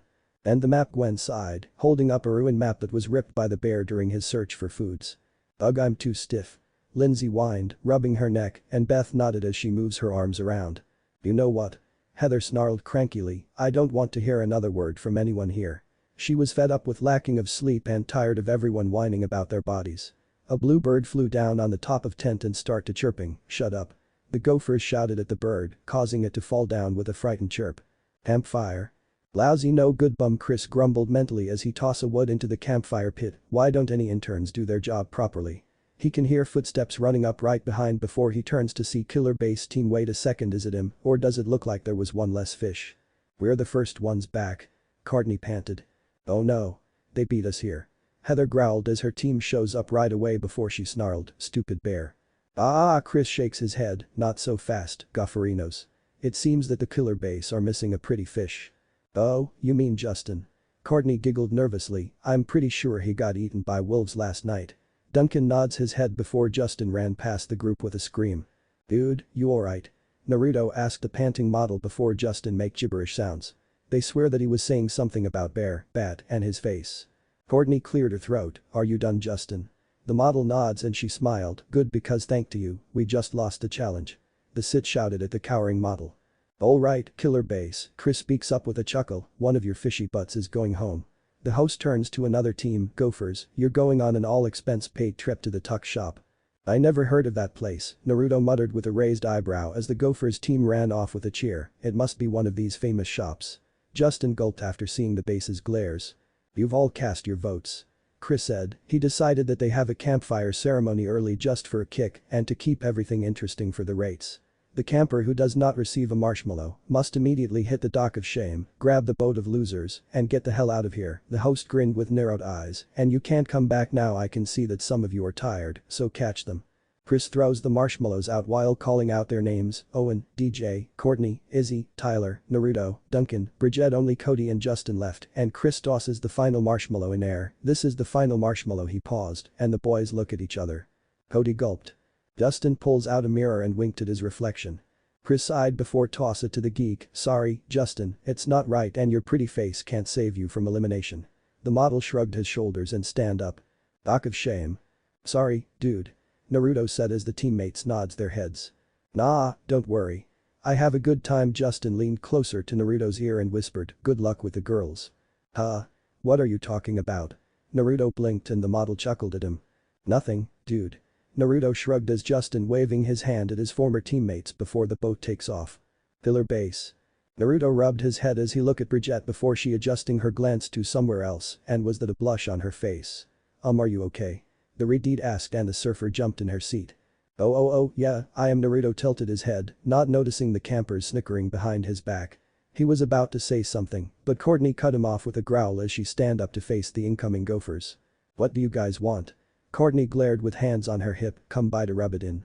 We got some extra dessert after our tuck shop party, Trent said as Beth lifts a plate of green jello, like if it was a peace offering, thought if you might want some. So what? You're just being nice. Courtney said suspiciously, what are they up to? Fine.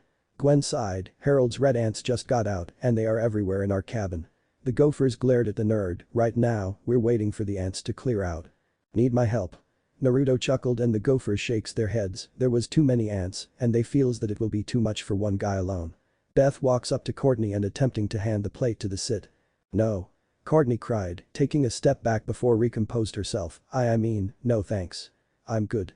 What? Are you on a diet or something? Duncan scoffed. Courtney snarled at the punk, no. I just don't like green jelly, okay. Beth shrugged before offering it to DJ, only to have the giant swatted it away with a shriek. Snake. Everyone watches on as the plate flew and lands on ground, spilling jello all over. Jill, dude, it's just a gummy worm. Cody said with a pout, he really wants to have this gummy worm. Sorry for tripping, guys, DJ sighed, snakes just freak me out. I feel you. Tyler said as he patting DJ's back, chicken give me the creeps, dude. You're afraid of chickens? Gwen asked with weird look as everyone raised their eyebrows. Wow, that's really lame, man. Duncan chuckled, can't believe that a jock is afraid of fowls. Confession. So suddenly, everyone's having this big share fest by the fire at afternoon. Gwen sighed and starts to recapping, like Beth went on and on about how her mortal fear is being covered by bugs. Harold's afraid of ninjas. Even Heather admitted that she's afraid of sumo wrestlers. Static. Naruto chuckled guilty, my Alpha S51 prank was the one that gave He-chan a fear of sumo wrestlers, Dadabeo. What's my worst fear? Gwen gulped, I guess, being buried alive. Walking through a minefield in heels. Lindsay shivered. Flying man, that's some crazy stuff. Owen said and Izzy agreed with him, both share same fears. I'm scared of hail. Jeff glanced at the sky, it's small but deadly, dude. Being left alone in the woods. Bridget sighed. Bad haircut, Katie said before Lindsay changed her mind about her fear and agreed with Katie. Having to defuse a time bomb under pressure. Cody whined. I'm really not afraid of anything. Courtney said with a smirk. Baloney. Duncan coughed, earning a glare from the sit. Oh, really? Well, what exactly is your phobia, Mr. Know-It-All? The punk's eyes widened as everyone stares at him. See Celandine music store standees. Duncan sighed and some of the campers snicker at him. Squeeze me. Cody snickered, I didn't quite get that. Dude, did you just said Celandine standees? Trent chuckled and Lindsay squealed. Ooh, I love Celandine. The bombshell paused, what's a standee? Trent chuckled, you know, that cardboard cutout thing that stand in the music store. Don't say it, dude. Duncan threatened with his fist, but the musician ignored him.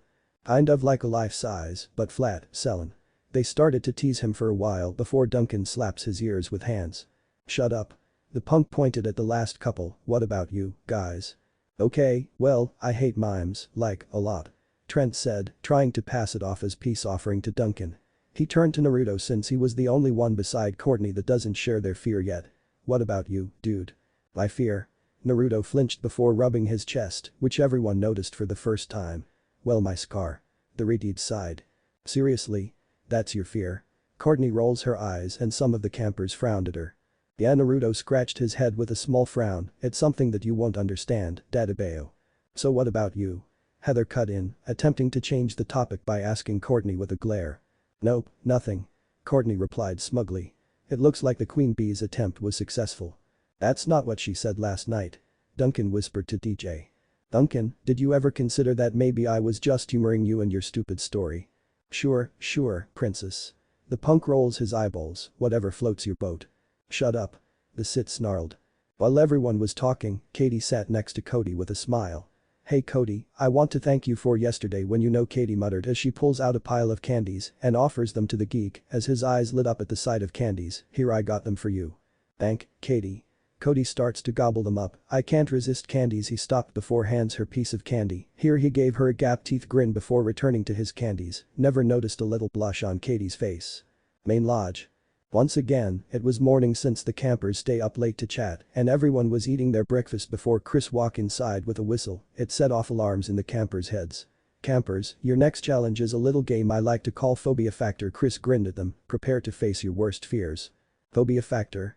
It sounds like fear. Naruto was about to say it before Chris make a zip it sign with his hand. Worse than this? Lashana muttered as she lifted Chef's mystery meat. We're in trouble. Gwen deadpanned. Now for our first victims, Heather. Chris chuckled, meet us all at the theater. Heather shrugged her shoulders and take a sip from her cup, it's sumo time.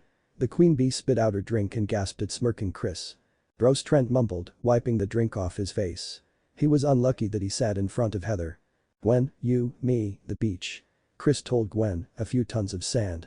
The goth girl give out a gasp before Lindsay speaks up, wait. How did they know those were your worst fears? Because we told them. Gwen slapped her forehead, realized something that the campers forget about. At the campfire last night and on camera. Wait. They were listening to us. Lindsay gasped.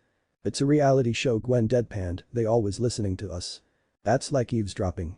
Chef Hatchet, Chris chuckled, didn't you have a special order for Tyler here today? The cooker nodded with a maniacal grin before thrusting a deep fryer in the jock's face, everyone can see that it was a deep-fried chicken. Tyler whined as he picks it up and stares at it before take the head off with a light bite. The campers kept staring before a living chicken come out of the deep-fried chicken and clucked at Tyler, causing him to screaming out loud. What the fuck, Cody muttered, how can you fry a living chicken without killing it? Outside. Beth was first to face her fear and took a leap of faith, earning the first point for Screaming Gopher's team. And Beth sets the bar way up there. Chris chuckled before turns to Naruto, there is a way to earn a point for your team, you has to take the shirt off to show your scar, just once, but it must be done before the end of this challenge. The Redeed frowned before sighed and walk away from his team. Hey, where are you going? Courtney stomped her feet and Naruto waved her away with a reply that he'll be at dock. Well, guys, come with me. Chris said, beckoning everyone to come with him for their fear challenge. Doc. Naruto sighed, he don't know how long he has been staring at water for, was it an hour or more than that? He gives out another sigh as he kicks the water around. A huge shadow casts over him, causing him to look behind to see frowning Chef. Chef. Naruto blinked and the cooker sighed before sit down next to him. They both just stare at the water in silence and it was kind of awkward for Naruto. Chef glances at the Redeed, early he was on his way to change into his flight attendant uniform and he noticed Naruto mopping around. It took him a while to approach the brat because he wants to give the kid a piece of his mind about the scar since he found out through cameras filming. Brat listen, I'm not good at that shit, but I want you to know something. Chef finally spoke before glance at the teenager to make sure he was listening. I can understand what it likes to be afraid of your own scars, you act like your scar come from accident or something like that. Naruto blinked before look at the cooker as Chef rubbing his neck. I'm not going to ask how you got yours, but I know that every time when you see your own scar, you start thinking of the bad thing that happened. Yeah. Look. Chef said, pulling down his shirt's collar to reveal a faintly bullet scar and pull his shirt up a bit to show more bullet scars so faintly that Naruto have to squirt his eyes to see them. I got these when I was in army. It was an ambush, I barely survived it. Naruto's eyes widened, for a while, I always think of this ambush when I look at my scars you know. Redeed nodded, it took me a while until a wise man gives me a piece of advice when you look at your own scars, just forget how you got them, but take a good look at your own scar and say to yourself that it's a mark. A mark? Naruto muttered, rubbing his chest. A mark, Chef muttered before placing his hand on Naruto's shoulder, that you survived to live another day, don't be ashamed of your own scar, just take a good look at your own scar and say that is a mark of survivor. Chef's hand tightened before the cooker grunted, fuck, I'm not good at pep talk. Nah, I think I kind of get it. Naruto chuckled, thanks Chef. The cooker nodded before he gets up on his feet. Yeah, I have to go now and take punks out on a flight, remember what I said. Naruto nodded as Chef walks off before he stopped, oh, and don't tell anyone that I just tried to give you a pep talk. Don't want anyone to think that I'm going softy on you brats. Sure, but it will be hard since it's on camera, Dodgeball. Naruto said cheekily, laughing inside as Chef's eyes widened before glared at the camera crew. Delete this part or you will regret it, Chef growled as the crew quickly nods their heads out of fear. Confession. I don't know why I just reach out to this brat. Chef said grumpily, I just figured that kid need to hear it from someone else who can understand what it's like. The cooker crossed his arms, I'm sure Chris will give me an earful if he found out. Beach. Naruto decided to check on his team and see how they are doing with their fear. Look. The cloud is following him. Naruto blinked at the voice before look up to see Lindsay pointing at screaming Jeff as he was running away from. Is that cloud actually following him? Naruto raised his eyebrow as the cloud dropped a lot of hails on the party boy. The Redeed shakes his head before noticing Heather staring at him with concern and he smiled at her, showing that he was okay right now. The queen bee blinks before turn her nose up in air, making Naruto chuckle at her behavior. Pillar base. Hey Naruto. DJ waved at the Redeed as he walks up to them, you're alright. Yeah, DJ. Someone gave me a pep talk, Dodgeball. Naruto chuckled before looks around his team to see Owen, Izzy, Bridget and Cody missing, so how are we doing? It's tied now. 2-2. DJ sighed, he finally overcome his fear of snakes for now. The giant filled his Redeed friend in about the challenge, so Naruto can catch up with everything. Ah, I see, I hope they are doing okay right now, Naruto said before there was an explosion in a distance. What was that? I think the geek just blew himself up. Duncan smirked, wish I was there to laugh at him right now. Owen and Izzy ran past them and kissed the ground, it looked like they were able to beat their fear. It wasn't long enough until a shriek echoed out of the forest and the killer base team blinked, it sounded like Bridget's voice before the said surfer ran up to the team, screaming something about zombie. Brycey H, whoa. Naruto yelped as she ran into his arms. The Redeed blinks at her before look at the smirking killer base team. Can someone help me? Cody whined, stumbling into their side in garbage. It turns out that he was the zombie that Bridget was screamed about. Chicken pen. Chris gathered the teams and brings them to a chicken pen as he told them that the Screaming Gophers are leading right now, 7-5. Alright gang, we're in the 9th inning. Chris grinned, he was having fun terrorizing the teenagers. I don't recall anyone playing baseball. Naruto muttered and Chris glared. How many times did this retard kid interrupted him? Anyway Tyler, for your challenge, you need to get into this pen for 3 minutes with these chickens. Chris grinned as he points at the hen with 2 baby chicks, and Tyler paled at the sight. You can do it, Tyler. Bridget encouraged the jock. Duncan chuckled, yeah, unless, of course, you're chicken. I'm not sure we're getting anywhere on this one. Chris said as he watches Tyler rocking in fetus position. Tyler, you have to do it. Courtney said before snarled at him, quit being such a girl. You have to do this or we're going to lose. I'm starting to think that she must be bipolar, Dadabeo. Naruto whispered to Owen, and the large oaf nods back. After a while, Tyler ran out of the pen under 1 minute. It must be a really bad experience with chicken for the jock. Well, 2 more challenge to go Naruto, we're still waiting for you. Chris chuckled and Naruto frowned. The Redeed looked around to see his teammates rooting him on while the Gophers tried to talk him out. He noticed Chef nods at him as the cooker hauling the crates. Fine Naruto sighed before slowly get his shirt off as he think back to what Chef told him. That is a mark of survivor with a yank. The shirt was off and everyone can see his scar for the first time. There were 3 long lines that overlap each other, meaning that he was stabbed 3 times in same place and with a large knife. Oh wow. Duncan gulped, it looks really bad, and some of the campers winced at his scars. How did Harold was about to ask him before Lashana elbowed him in stomach hard. Well, now we've got 1 challenge set up. Chris speaks up, redirecting everyone's attention from Naruto as he put his shirt back on. Boo. Courtney blinked, it can't be me but. Chris smirked at her, yeah, you didn't have to. We're always watching you and your reactions green jello Courtney gasped at Chris, how did they figure it out? I totally know it. Lindsay said, didn't I tell you guys, they were eavesdropping. Oh, who cares? Courtney sighed, it's not going to make a difference. Let's make this interesting then. Chris smirked, I'll give you triple points if you can complete it. The host led them to the spot where the sit will face her fear, and someone noticed that Naruto was going another way, so the person decided to follow him. Lake. The Redeed tossed the meats to his shark friends and sighed, now everyone know that he has these scars and he hope it don't change anything. Whisker time. Naruto's eyes widened as the hands rubbing his cheeks, making him purring. Ooh stop it Izzy. Izzy giggled at his red face, what are you doing here? Naruto asked. Dunno. The crazy girl grinned before hugging him. Izzy. If you think that scars of your will change anything, you're wrong. Naruto blinked before look into her green eyes. I'm sure that everyone was surprised at first, but they will get over it soon, and it won't really affect anything if you worried about that. Izzy grinned before nuzzling her nose into his chest, I still like you even if you have scars or not. You're you and the crazy girl tilted her head, trying to figure out what she says next. It's okay. Naruto smiled back with a little blush at her actions, I think I understand what you were trying to say. Thank for try to make me feeling better, Dadabeo. Yep. There was silence between them, but Naruto swears that he heard the sharks giggling at him. How long are you going to hug me for? The Redeed asked, worried that someone will looking for them and it will be hard to explain to everyone if someone caught them and spending a rumor around the camp.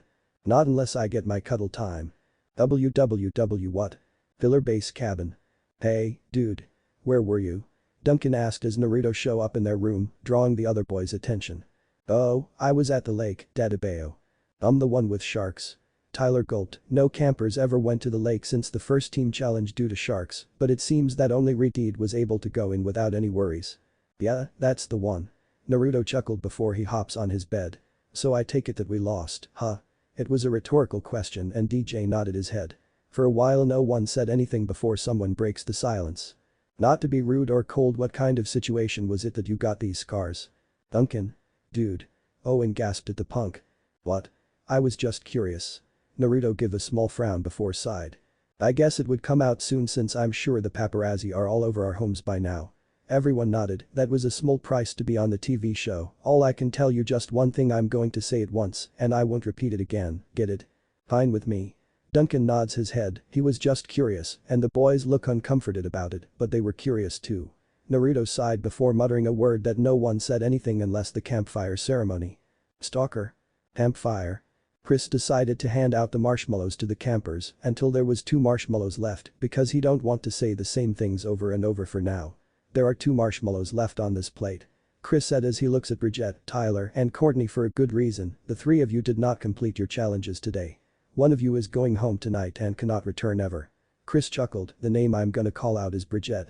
The surfer sighed as she collects her marshmallow for the day. The final marshmallow of the night goes to. Tyler bit his lips. Courtney squirmed in her seat. Chris smirked Courtney. You'll get that chicken next time, dude. Duncan patted Tyler's shoulder. We'll miss you, dude. Naruto smiled at his jock friend. Tyler nods at them before walk sulkily to the dock of shame and take a ride. Everyone starts to make a chicken puns before the killer base raised their eyebrows as soon as they heard the jock screaming out in fear. Slowly everyone turns to their host with blank expressions. I sneaked in a few of chickens. Chris admitted with a grin. Screaming Gopher's cabin. Heather bit her lip as she tosses around in her bed. Every time when she saw Naruto's scars, she always can remember how close she loses him and what the doctor told her family this day. It was very fortunately that we got him in time. The doctor sighed, he should have died immediately if it wasn't for his dextrocardia, but he really lost a lot of blood. Heather's family stares at him, right now he needs to be resting and recovering here for a while. Do you want to see him? Yes, please. Heather's voice quivers and the doctor nods at her. Doc. It has been a few days after their fear challenge, and right now the teams were listening to Chris explaining their latest challenge. Base, Gophers, today's challenge is a true summer camp experience, a canoe trip. Chris gesturing at the canoes on the shoreline, you'll be paddling your canoes across the lake to Boney Island. He said the last part in spooky voice. Naruto was about to say something, but Chris beat him by speaking again, when you get there, you must portage your canoes to the other side of the island, which is 2 hours hike through treacherous, dense jungle. We've got to pour what? Jeff raised his hand as if he was in class. Portage Chris grumbled as he make air quote before seeing that the party boy don't understand him. Confession. The finest example of today's education. Chris pinched his nose bridge. The host sighed, dude walk with your canoe. Oh. When you arrive at the other end of the island, you'll build a rescue fire that will be judged by me. The first team to paddle home and return their canoes to the beach is the winner of invincibility. Chris stares at them before ordered them to move and watch them ran up to the beach. Oh wait. One more thing I should mention. The legend has it, if you take anything off the island you'll be cursed forever. A thunder comes out of nowhere and everyone look around for it. Yeah. A cursed island. Owen laughed before blinks at everyone, he was only one that was exciting to visit a cursed island. Now get in your canoes. The host chuckled, and let's have some fun. Everyone walked off and Chris smirked before hearing a flush noise. He blinks, turning to see Beth ran up to him. What did I miss? Beth asked with a piece of toilet paper under her shoe. Canoe, Chris muttered before the farmer ran off, he hoped that she was there during the explanation because he don't want any curse to fall upon his show. Confession. Chris told us to pick a paddle partner. Cody grinned before sighed, I wish I was on Gwen's team, it's a perfect time to make a move. Static. I wish I was on Cody's team. I mean Katie stammered, because he's good guy. Brent was about to ask Gwen to be his partner, but Lindsay and Beth grab him before dragging him away from the goth girl. Trent, you have to come with us. Lindsay giggled, it was an order from Heather because she was afraid that the weird goth girl and girly boy was going to form an alliance. But. Trent stammered as he glances over to Gwen to see her frown. The goth girl was sore about the last challenge because the musician forget to dig her out for 10 minutes or so. Do you want to paddle with me? Gwen blinked, turns her head to see Katie before shrugging her shoulders. Fine, but I'm in charge. Gwen said and Katie nods with a smile. Heather was forced to work with Lashana, much to their dismay since Harold and Jeff decided to be partner. Bri-chan, want to team up? Naruto asked and Bridget shook her head. And then no, I'm going with Courtney. The surfer rubbed her arm, I just want to talk to her about girl stuffs, yeah, girl talk. Naruto blinked as he tilted his head, noticing that Bridget was nervous about something. Oh sure, Bri-chan. Naruto smiled before turns to Cody as the geek walk up to them, Cody, want to join me? Cody gulped as he glances at Duncan, sure. Anyone but Duncan. The Redeed chuckled at the geek, knowing that the punk sometimes scares Cody, but everyone know that Duncan's not bad guy when you know him long enough. I'll see you later. Bridget said as she ran off to grab Courtney before anyone. Naruto scratched his head as he looks at the geek. Is it me or does Bri-chan look more nervous than before? Naruto asked, earning a facepalm from Cody. Confession. Sometime I want to scream at Naruto and tell him that Bridget like her, but that would go against the rules of betting pool. Cody sighed. Yo, man. DJ gulps as he lightly kicks the canoe, do canoes flip over a lot? Nah, I don't think so. Owen said as he pulls the canoe into the water. Izzy flipped into the canoe and turned to her partner, Duncan, with a grin. Just follow my technique. I'm 187th Cherokee, you know. Izzy puffs her chest out, which means, like, the tribe could totally claim me at any time. I hope it's today. Duncan deadpanned as he pushes the canoe, the girl was too crazy for him. After a while, Chris show up and check to make sure that everyone was in their own canoes before lifting a gun in air, on your marks, get set. He pulls the trigger, paddle. The host chuckled as everyone paddling away from the shore before a hawk fall down in front of his feet. That's gonna provoke some angry emails. Chris gulps, he hated when the PETA get in his faces even overzealous members. Lake. And then these bushmen taught us how to properly catch and cook crocodile, Izzy giggled as she paddling across the water, as well as cola. Ugh. Duncan groaned, wish that he can switch his partner because this crazy girl kept telling him all of stories that might be a bullshit to him. Gwen growls as she watches Lindsay lie down on Trent's lap and he doesn't mind it at all. Her hands tightened on the paddle before a voice snapped her out of it. Gwen. Oh, what? Gwen muttered as she gazed at Katie. Can I ask you about something? Sure.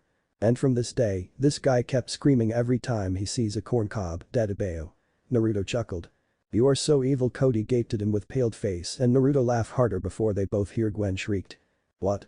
You like CMMPH? The boys blinked before turns to Gwen's canoe as Katie covers the goth girl's mouth with a blush on her face. Huh? I wonder what happened. Cody muttered and the retweet agreed. Oh my gosh, Courtney, Bridget groaned, I don't know what to do. I'm not sure what you mean. Courtney blinked at the surfer, unsure what she was talking about. Bridget sighed, it's Naruto, I'm starting to fall for him. Courtney blinked at her. I know it's only a few weeks, but we just click very well, but I don't know how to tell him, I'm scared that I will ruin our friendship. Bridget know that she's a tomboy and have never think about getting in relationship before, but that was first time for her to feel this way, and that's why she want to partnered with Courtney, because the Sit will know what to say. Courtney stammered, honestly I never have been in a relationship before, but I know one thing. Bridget turns her head to the Sit, Naruto is a nice guy, and I'm sure that he won't break your friendship over a confession. Yeah, you're right. And beside, I think you need to tell him when you find the right time to do. Bridget smiled at Courtney before give her nod. Hey, was that there early? DJ asked as the fog rolling in, making it hard to see anything for the teams. I don't think so. Owen gulps nervously, that was kind of creepy. Hey, I think I see Boney Island. Jeff said as the island come in their sight before everyone pulls up to the shore. Okay, did you see that skull? Izzy asked as she pointed at the mountain that looked like a skull. How cool is that? It's like this place is haunted or something. After she said it, a ghastly moan echoed out across the island, freaking some campers out. Let's just get this over with. Gwen sighed as the goth girl and Katie lift their canoe before the teams ran off with their canoes. Screaming gophers. Look like it's going to be one of these relaxing challenges. Heather thought as the gophers ran through the dead forest before a huge tree crashed in front of them. Ah. Harold screamed as the eyes pops up everywhere in the bushes, I think I saw something, gosh. A pack of huge beaver-like animals crawls out with snarls and roars, monster beavers. The nerd wets his pant as everyone's screaming. Confession. A remnant of the Pleistocene era, Chris said, the woolly beaver is a day-active rodent indigenous to Boney Island, oh yeah, and they're meat eaters. The host chuckled with a wink. The woolly beavers chased the gophers as they ran past a confusing bear until Jeff cried out, dead end. They stopped in the middle of puddle with nests before turns around to see the beavers walk away with disappointment in their eyes. Hey, they're leaving. Trent sighed. Harold whined, did anyone pack a change of underwear? The gophers laughed at him, no, seriously, gosh. Oh. Everyone groaned in disgust before a herd of monster goose-like animals popped out of their own nests. I wish Idiot was here, Heather mumbled with widened eyes before she screams with her team as they ran off, chazzing by the monster gooses. Someone do something. Gwen shouted, but no one did anything so they just kept running until the gooses got tired of them. Pillar base. Which way are we gonna go? DJ asked as they stand in the middle of fork paths. Left. Courtney said, definitely left. I don't know. Owen said doubtful, I think we should take the one on the right. Yeah, I agree with Big O, Naruto said. Bridget nods, the right trail is wider. Courtney sighed before the killer base team took the right trail. I can see the other team. Trent said as the screaming gophers ran right behind the other team. They're taking the path on the right. Gwen pointed out. Then let's go left. Trent grinned. The killer base team finally reaches their destination, only to find screaming gophers getting head start on them. I told you that we should take this left. Courtney groaned as the killer base, quickly collecting the woods and piling them up. It wasn't long until the base team was the first to build fire, and Heather gasped at them. How did they do that so quickly? The queen bee asked, only to see Duncan showing off his lighter. No rule against carrying lighters. Chris chuckled as he hovers above them in his personal helicopter. Edge killer base. Unnoticed by the host and the campers, Beth stumbled upon a tiki idol. The farmer girl picks it up and places it inside her pocket, she doesn't know about Chris's warning before their challenge. What happened to Jeff? Naruto asked as he watches the party boy dragging himself across the beach with a stick in his hand. He has a splinter in his leg. Gwen deadpanned before Naruto chuckled. "Ah, I see Duncan, can I borrow your knife for a moment?" Duncan raised his eyebrow at the redeed before tossing him the knife. Bro, what are you doing?" Jeff asked with quizzical expression.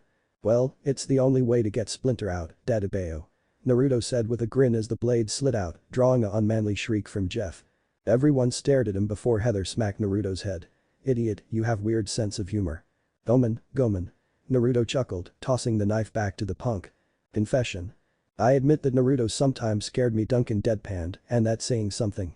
"I don't think this is going to be big enough," Courtney said as she checks on the fire. "You heard the woman. DJ, speak up, we need more woods, guys."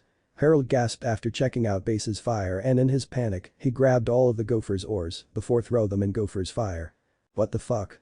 Gwen screamed as her team gasped in horror. "How the fuck are we supposed to get home now?" Heather roared at sweating Harold. "Wow, suck to be you." Naruto snickered before Izzy popped up next to him with an oddball. "Huh, Izzy, what's that?" The redeed raised his eyebrow, "Is that a sap or what?" "It's a handmade fire starter." Izzy giggled maniacal, "I made it from some tree sap and other things." She grinned at them, "Stand back, guys. That is gonna be big." Everyone walked backward away from her before she chucks it into the fire, causing a massive explosion. "Woo-hoo-hoo." Chris laughed as the pillar of fire shot past his helicopter. "We have our fire building winner point for the base." "Wow, Izzy." Naruto turns to the soot-covered crazy girl. "I spent a summer training with the reserves." Izzy explained as she hopped up on her feet. "Yeah, I got into some trouble there and, blew up a kitchen by accident, which is why the RCMP is, all over my ass." Izzy hugged Naruto with a widened grin, "I am so totally AWOL." Naruto stared at Izzy with blank expression. Confession. "Is it me or does Izzy look hotter now than before?" Naruto muttered with widened eyes. The teams return to their canoes and start to push them out into the water. Katie decided to help Gwen by tricking Lindsay and Beth into joining her by promising gossips about boys so the goth girl can partner up with Trent. "Now I own you one, Katie." Gwen forgets one thing that Heather just pointed out. "What are we going to do without paddles?" The queen bee growled as the gophers glared at Harold. "You guys can get someone to swim behind the boats and push them," Izzy said as she rose with Duncan.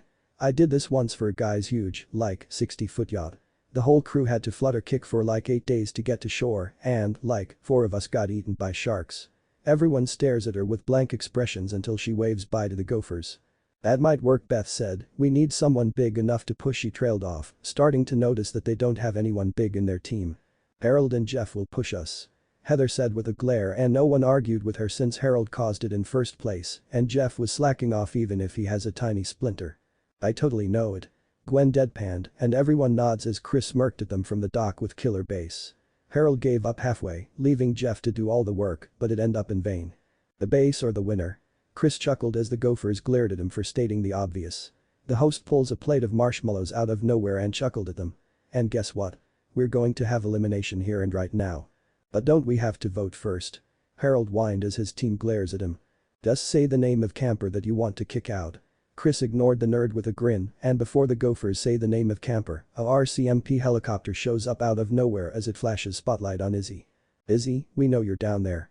The voice rang out from the megaphone, "You are under arrest." "Wait, you mean all these bullshit you were talking was true?" Duncan blinked, gaping at the crazy girl.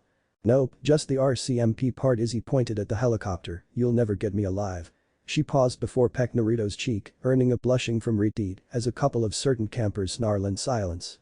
"See your Ed." The crazy girl ran off with insanity laughter as the helicopter followed her into the forest.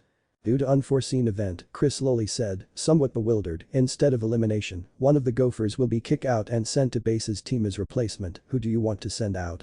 "Harold." The gophers said in unison as they glared at the nerd. "Right, see you later." Chris slowly walks toward to his trailer and wants to forget what just happened. He was not only one that wants to forget the events as the campers return to their cabin beside Harold, who has to move his stuff to other cabin. Filler base cabin. The next day, the boys were sleeping in their beds before the noisy sound of helicopter flew past overhead, startling Duncan. "Attack. They're coming, man, they found us." "Boo." Naruto said drowsy. "Screaming gopher cabin." "Boo." Lashonda growled, "That guy is really starting to get on my last nerve." "Whatever." Heather rolls her eyes, "He just loves to ruining our morning." The queen bee snapped her fingers, "Beth, Lindsay, go warm up the shower for me, now and remember. Not too hot this time, I know." Beth yawned. "Communal bathroom." Naruto chuckled as he watches the girl squirming in front of the communal bathroom. He know how Heather gets after living with her family for a few years. The loudspeaker squeaked before Chris's voice speaks out of it. I hope you're ready for the most challenging challenge yet. Breakfast in 3 minutes at the campfire pit. Heather. Beth called out as she knocking the door. Then one of you come in here and lotion my back.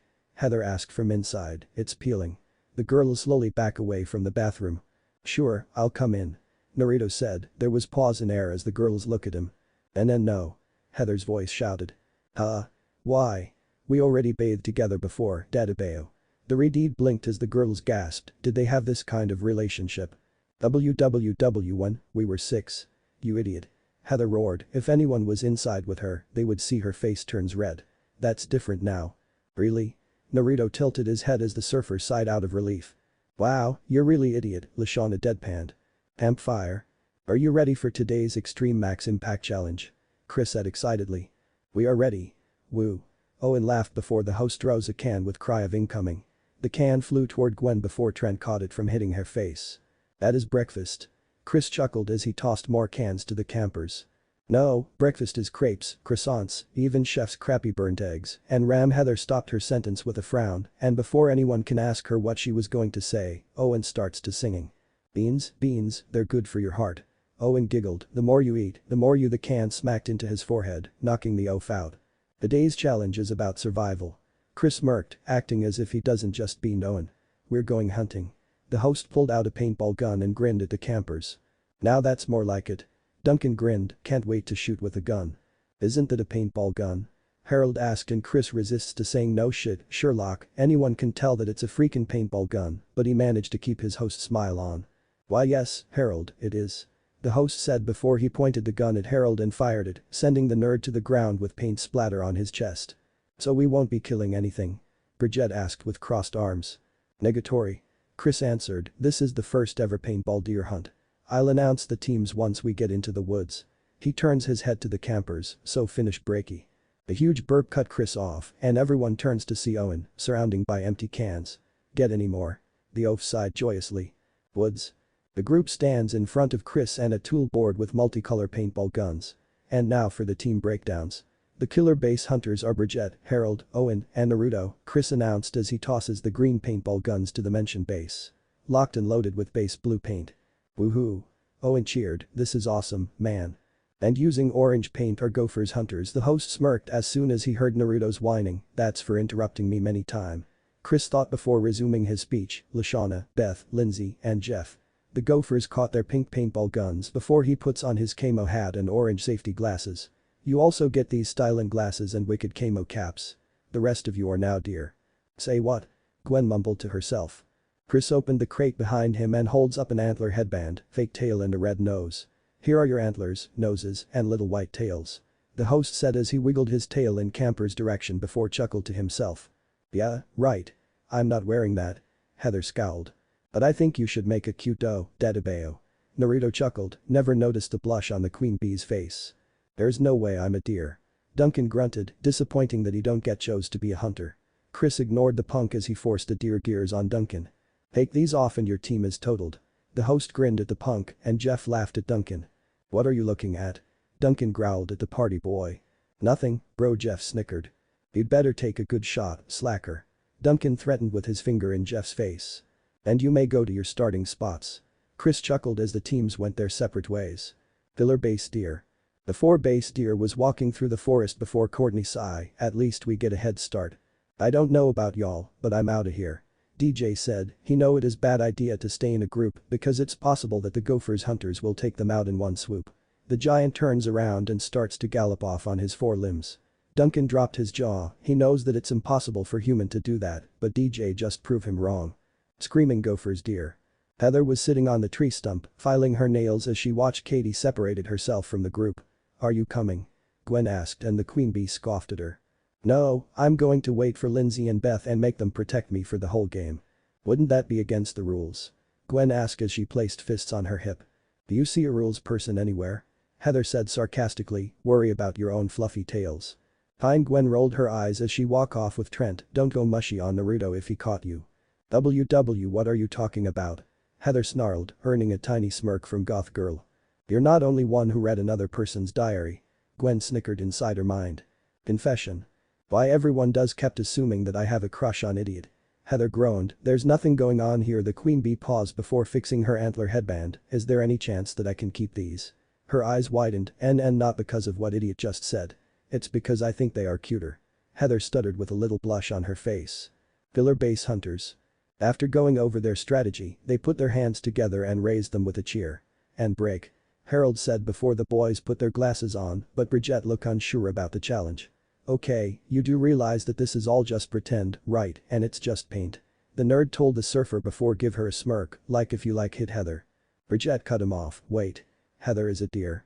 She starts to chuckling, putting on her safety glasses, and Naruto grinned at her. That's the spirit, Dadabeo. I'm glad that you're doing this for fun. Naruto chuckled as the boys deadpanned at him. Does he not know that there's reason why Bridget want to attack Heather? Screaming gophers hunters. Start your paintballs.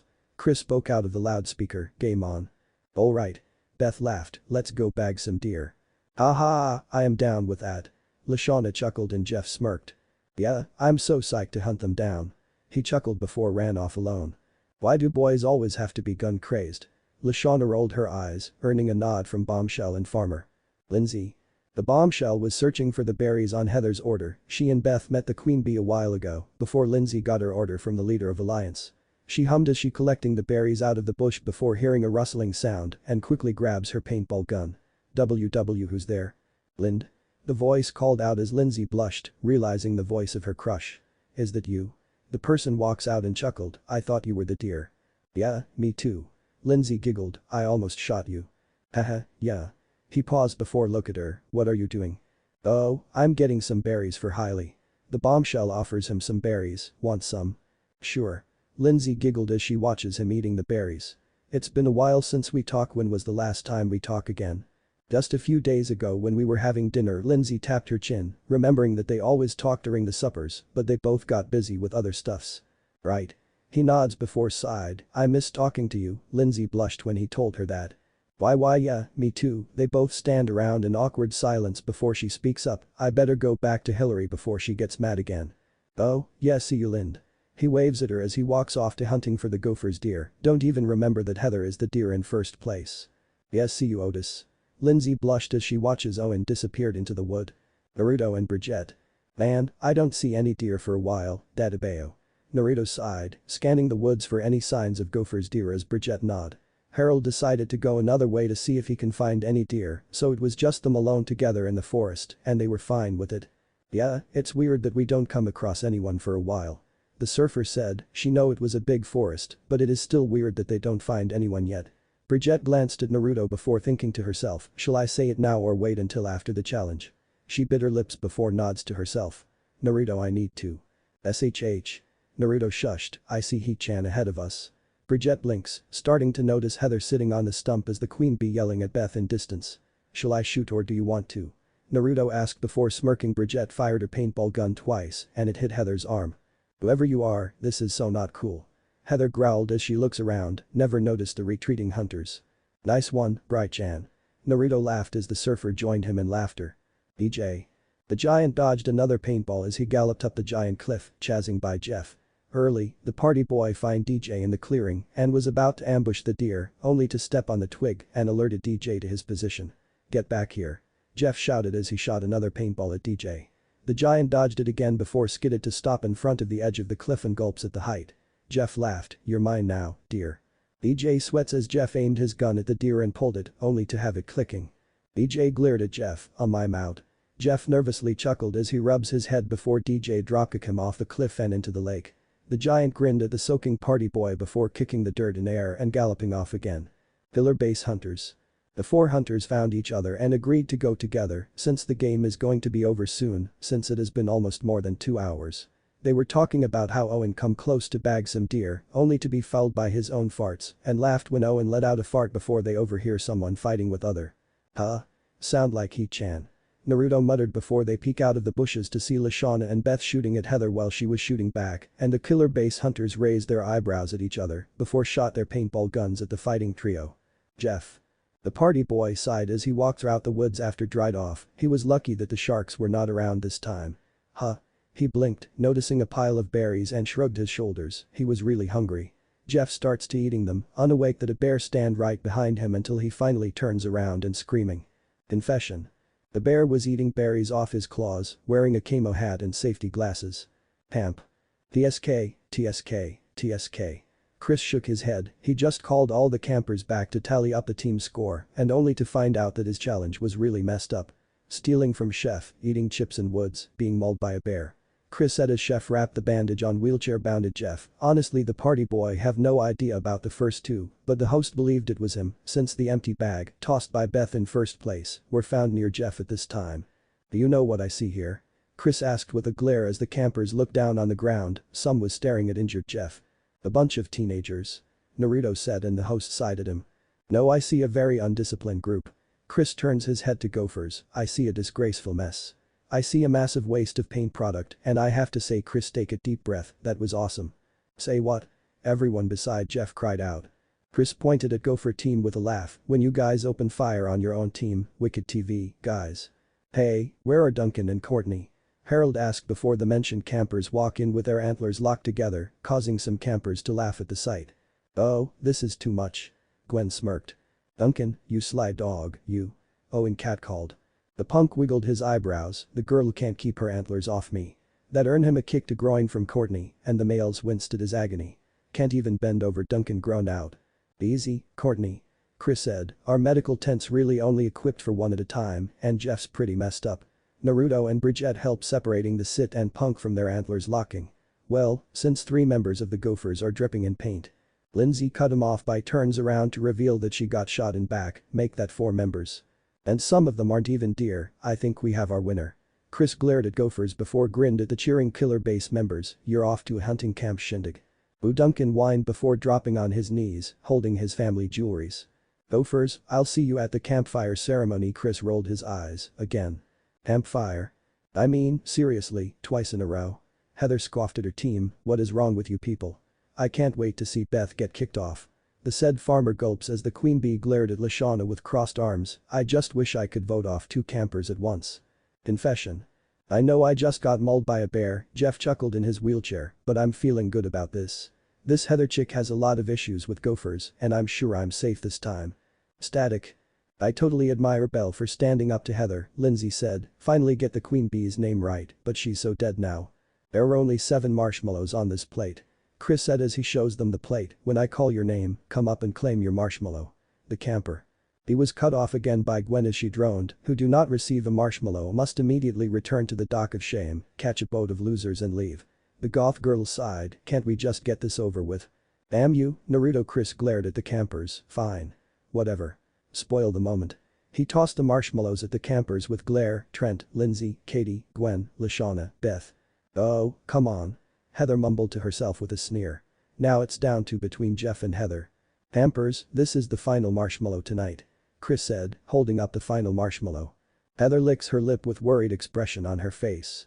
Jeff glances at the marshmallow before turns his eyes to Heather. Chris just stares at them with poker face before said dully Heather. The host jumped as soon as Heather grabs the marshmallow and glowering over her team with a deep growl, you're all lucky, okay. Very lucky. The Gophers gasped out in fear as she stomped away. Jeff, the dock of shame awaits, bro. Chris said dully, not affected by Heather's anger. The host just realized that Jeff can't move at all. I guess we can help you get there. Chris smirked, Chef. Yeah. Chef muttered as he pushed Jeff's wheelchair toward the dock of shame and tosses him into the boat before it sailed off. Why is he in a nurse uniform? Trent said with green face. And wearing a blonde wig. Gwen shivered. That's his punishment. Chris smirked evilly as the Gophers blinked at him, what punishment? I told these fools to erase this part. Chef glared at the sweating camera crew. Doc. Wow, what a wild time we had. Chris winked, get it, wild. Huh. The host sighed, anyway so far we have seen a lot of things this time like Naruto's scars, 2 campers caught someone's attention in unlikely manners, and speak of which Chris glared at Chef in his nurse uniform, how long will I punish Chef for giving Naruto a somewhat pep talk? Oh come on. Get over it. The cooker groaned, crossing his arms. Nope. Now what will the next episode bring us? Will someone tell our retard idiot that he just unknowingly woo a few girls? Who will be next to kick off the island? When will these damn teenagers learn to not interrupting their handsome host? What will happen next on Total Drama? Island. Can I get out of the uniform now? No. Heavens. Bridget fidgeting with her fingers as she paces around in same spot. You can do it, you can do it. The surfer girl mumbled to herself, trying to calm herself down before someone call out to her. Hey, Bright-chan. Courtney said that you need to see me for something. Naruto smiled as he come up to her. What do you need, Dodgeball? Oh. Well, Bridget rubbed her arm before taking a deep breath and then Naruto, I want to tell you something. Yeah? The redhead blinked at her. Naruto I really like Bridget stuttered with red face and before she can say it, a voice called out to them with a stomping footstep. Hey idiot. What are you doing? The couple turns to see Heather as the queen bee blinked, noticing the surfer before narrowed her eyes. Am I interrupting something? And then no, not at all.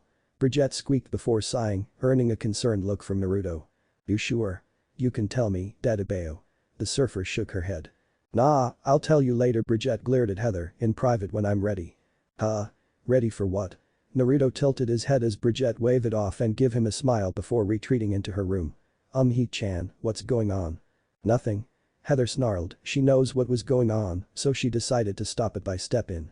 No floozy is going to take her idiot away from Naruto. Watch the queen bee's face turns red. He-chan. SS shut up. Heather shouted before stomped away from confusing Naruto. The redhead turns to a bear who was just bystander in the middle of everything. What's going on, Dodgeball?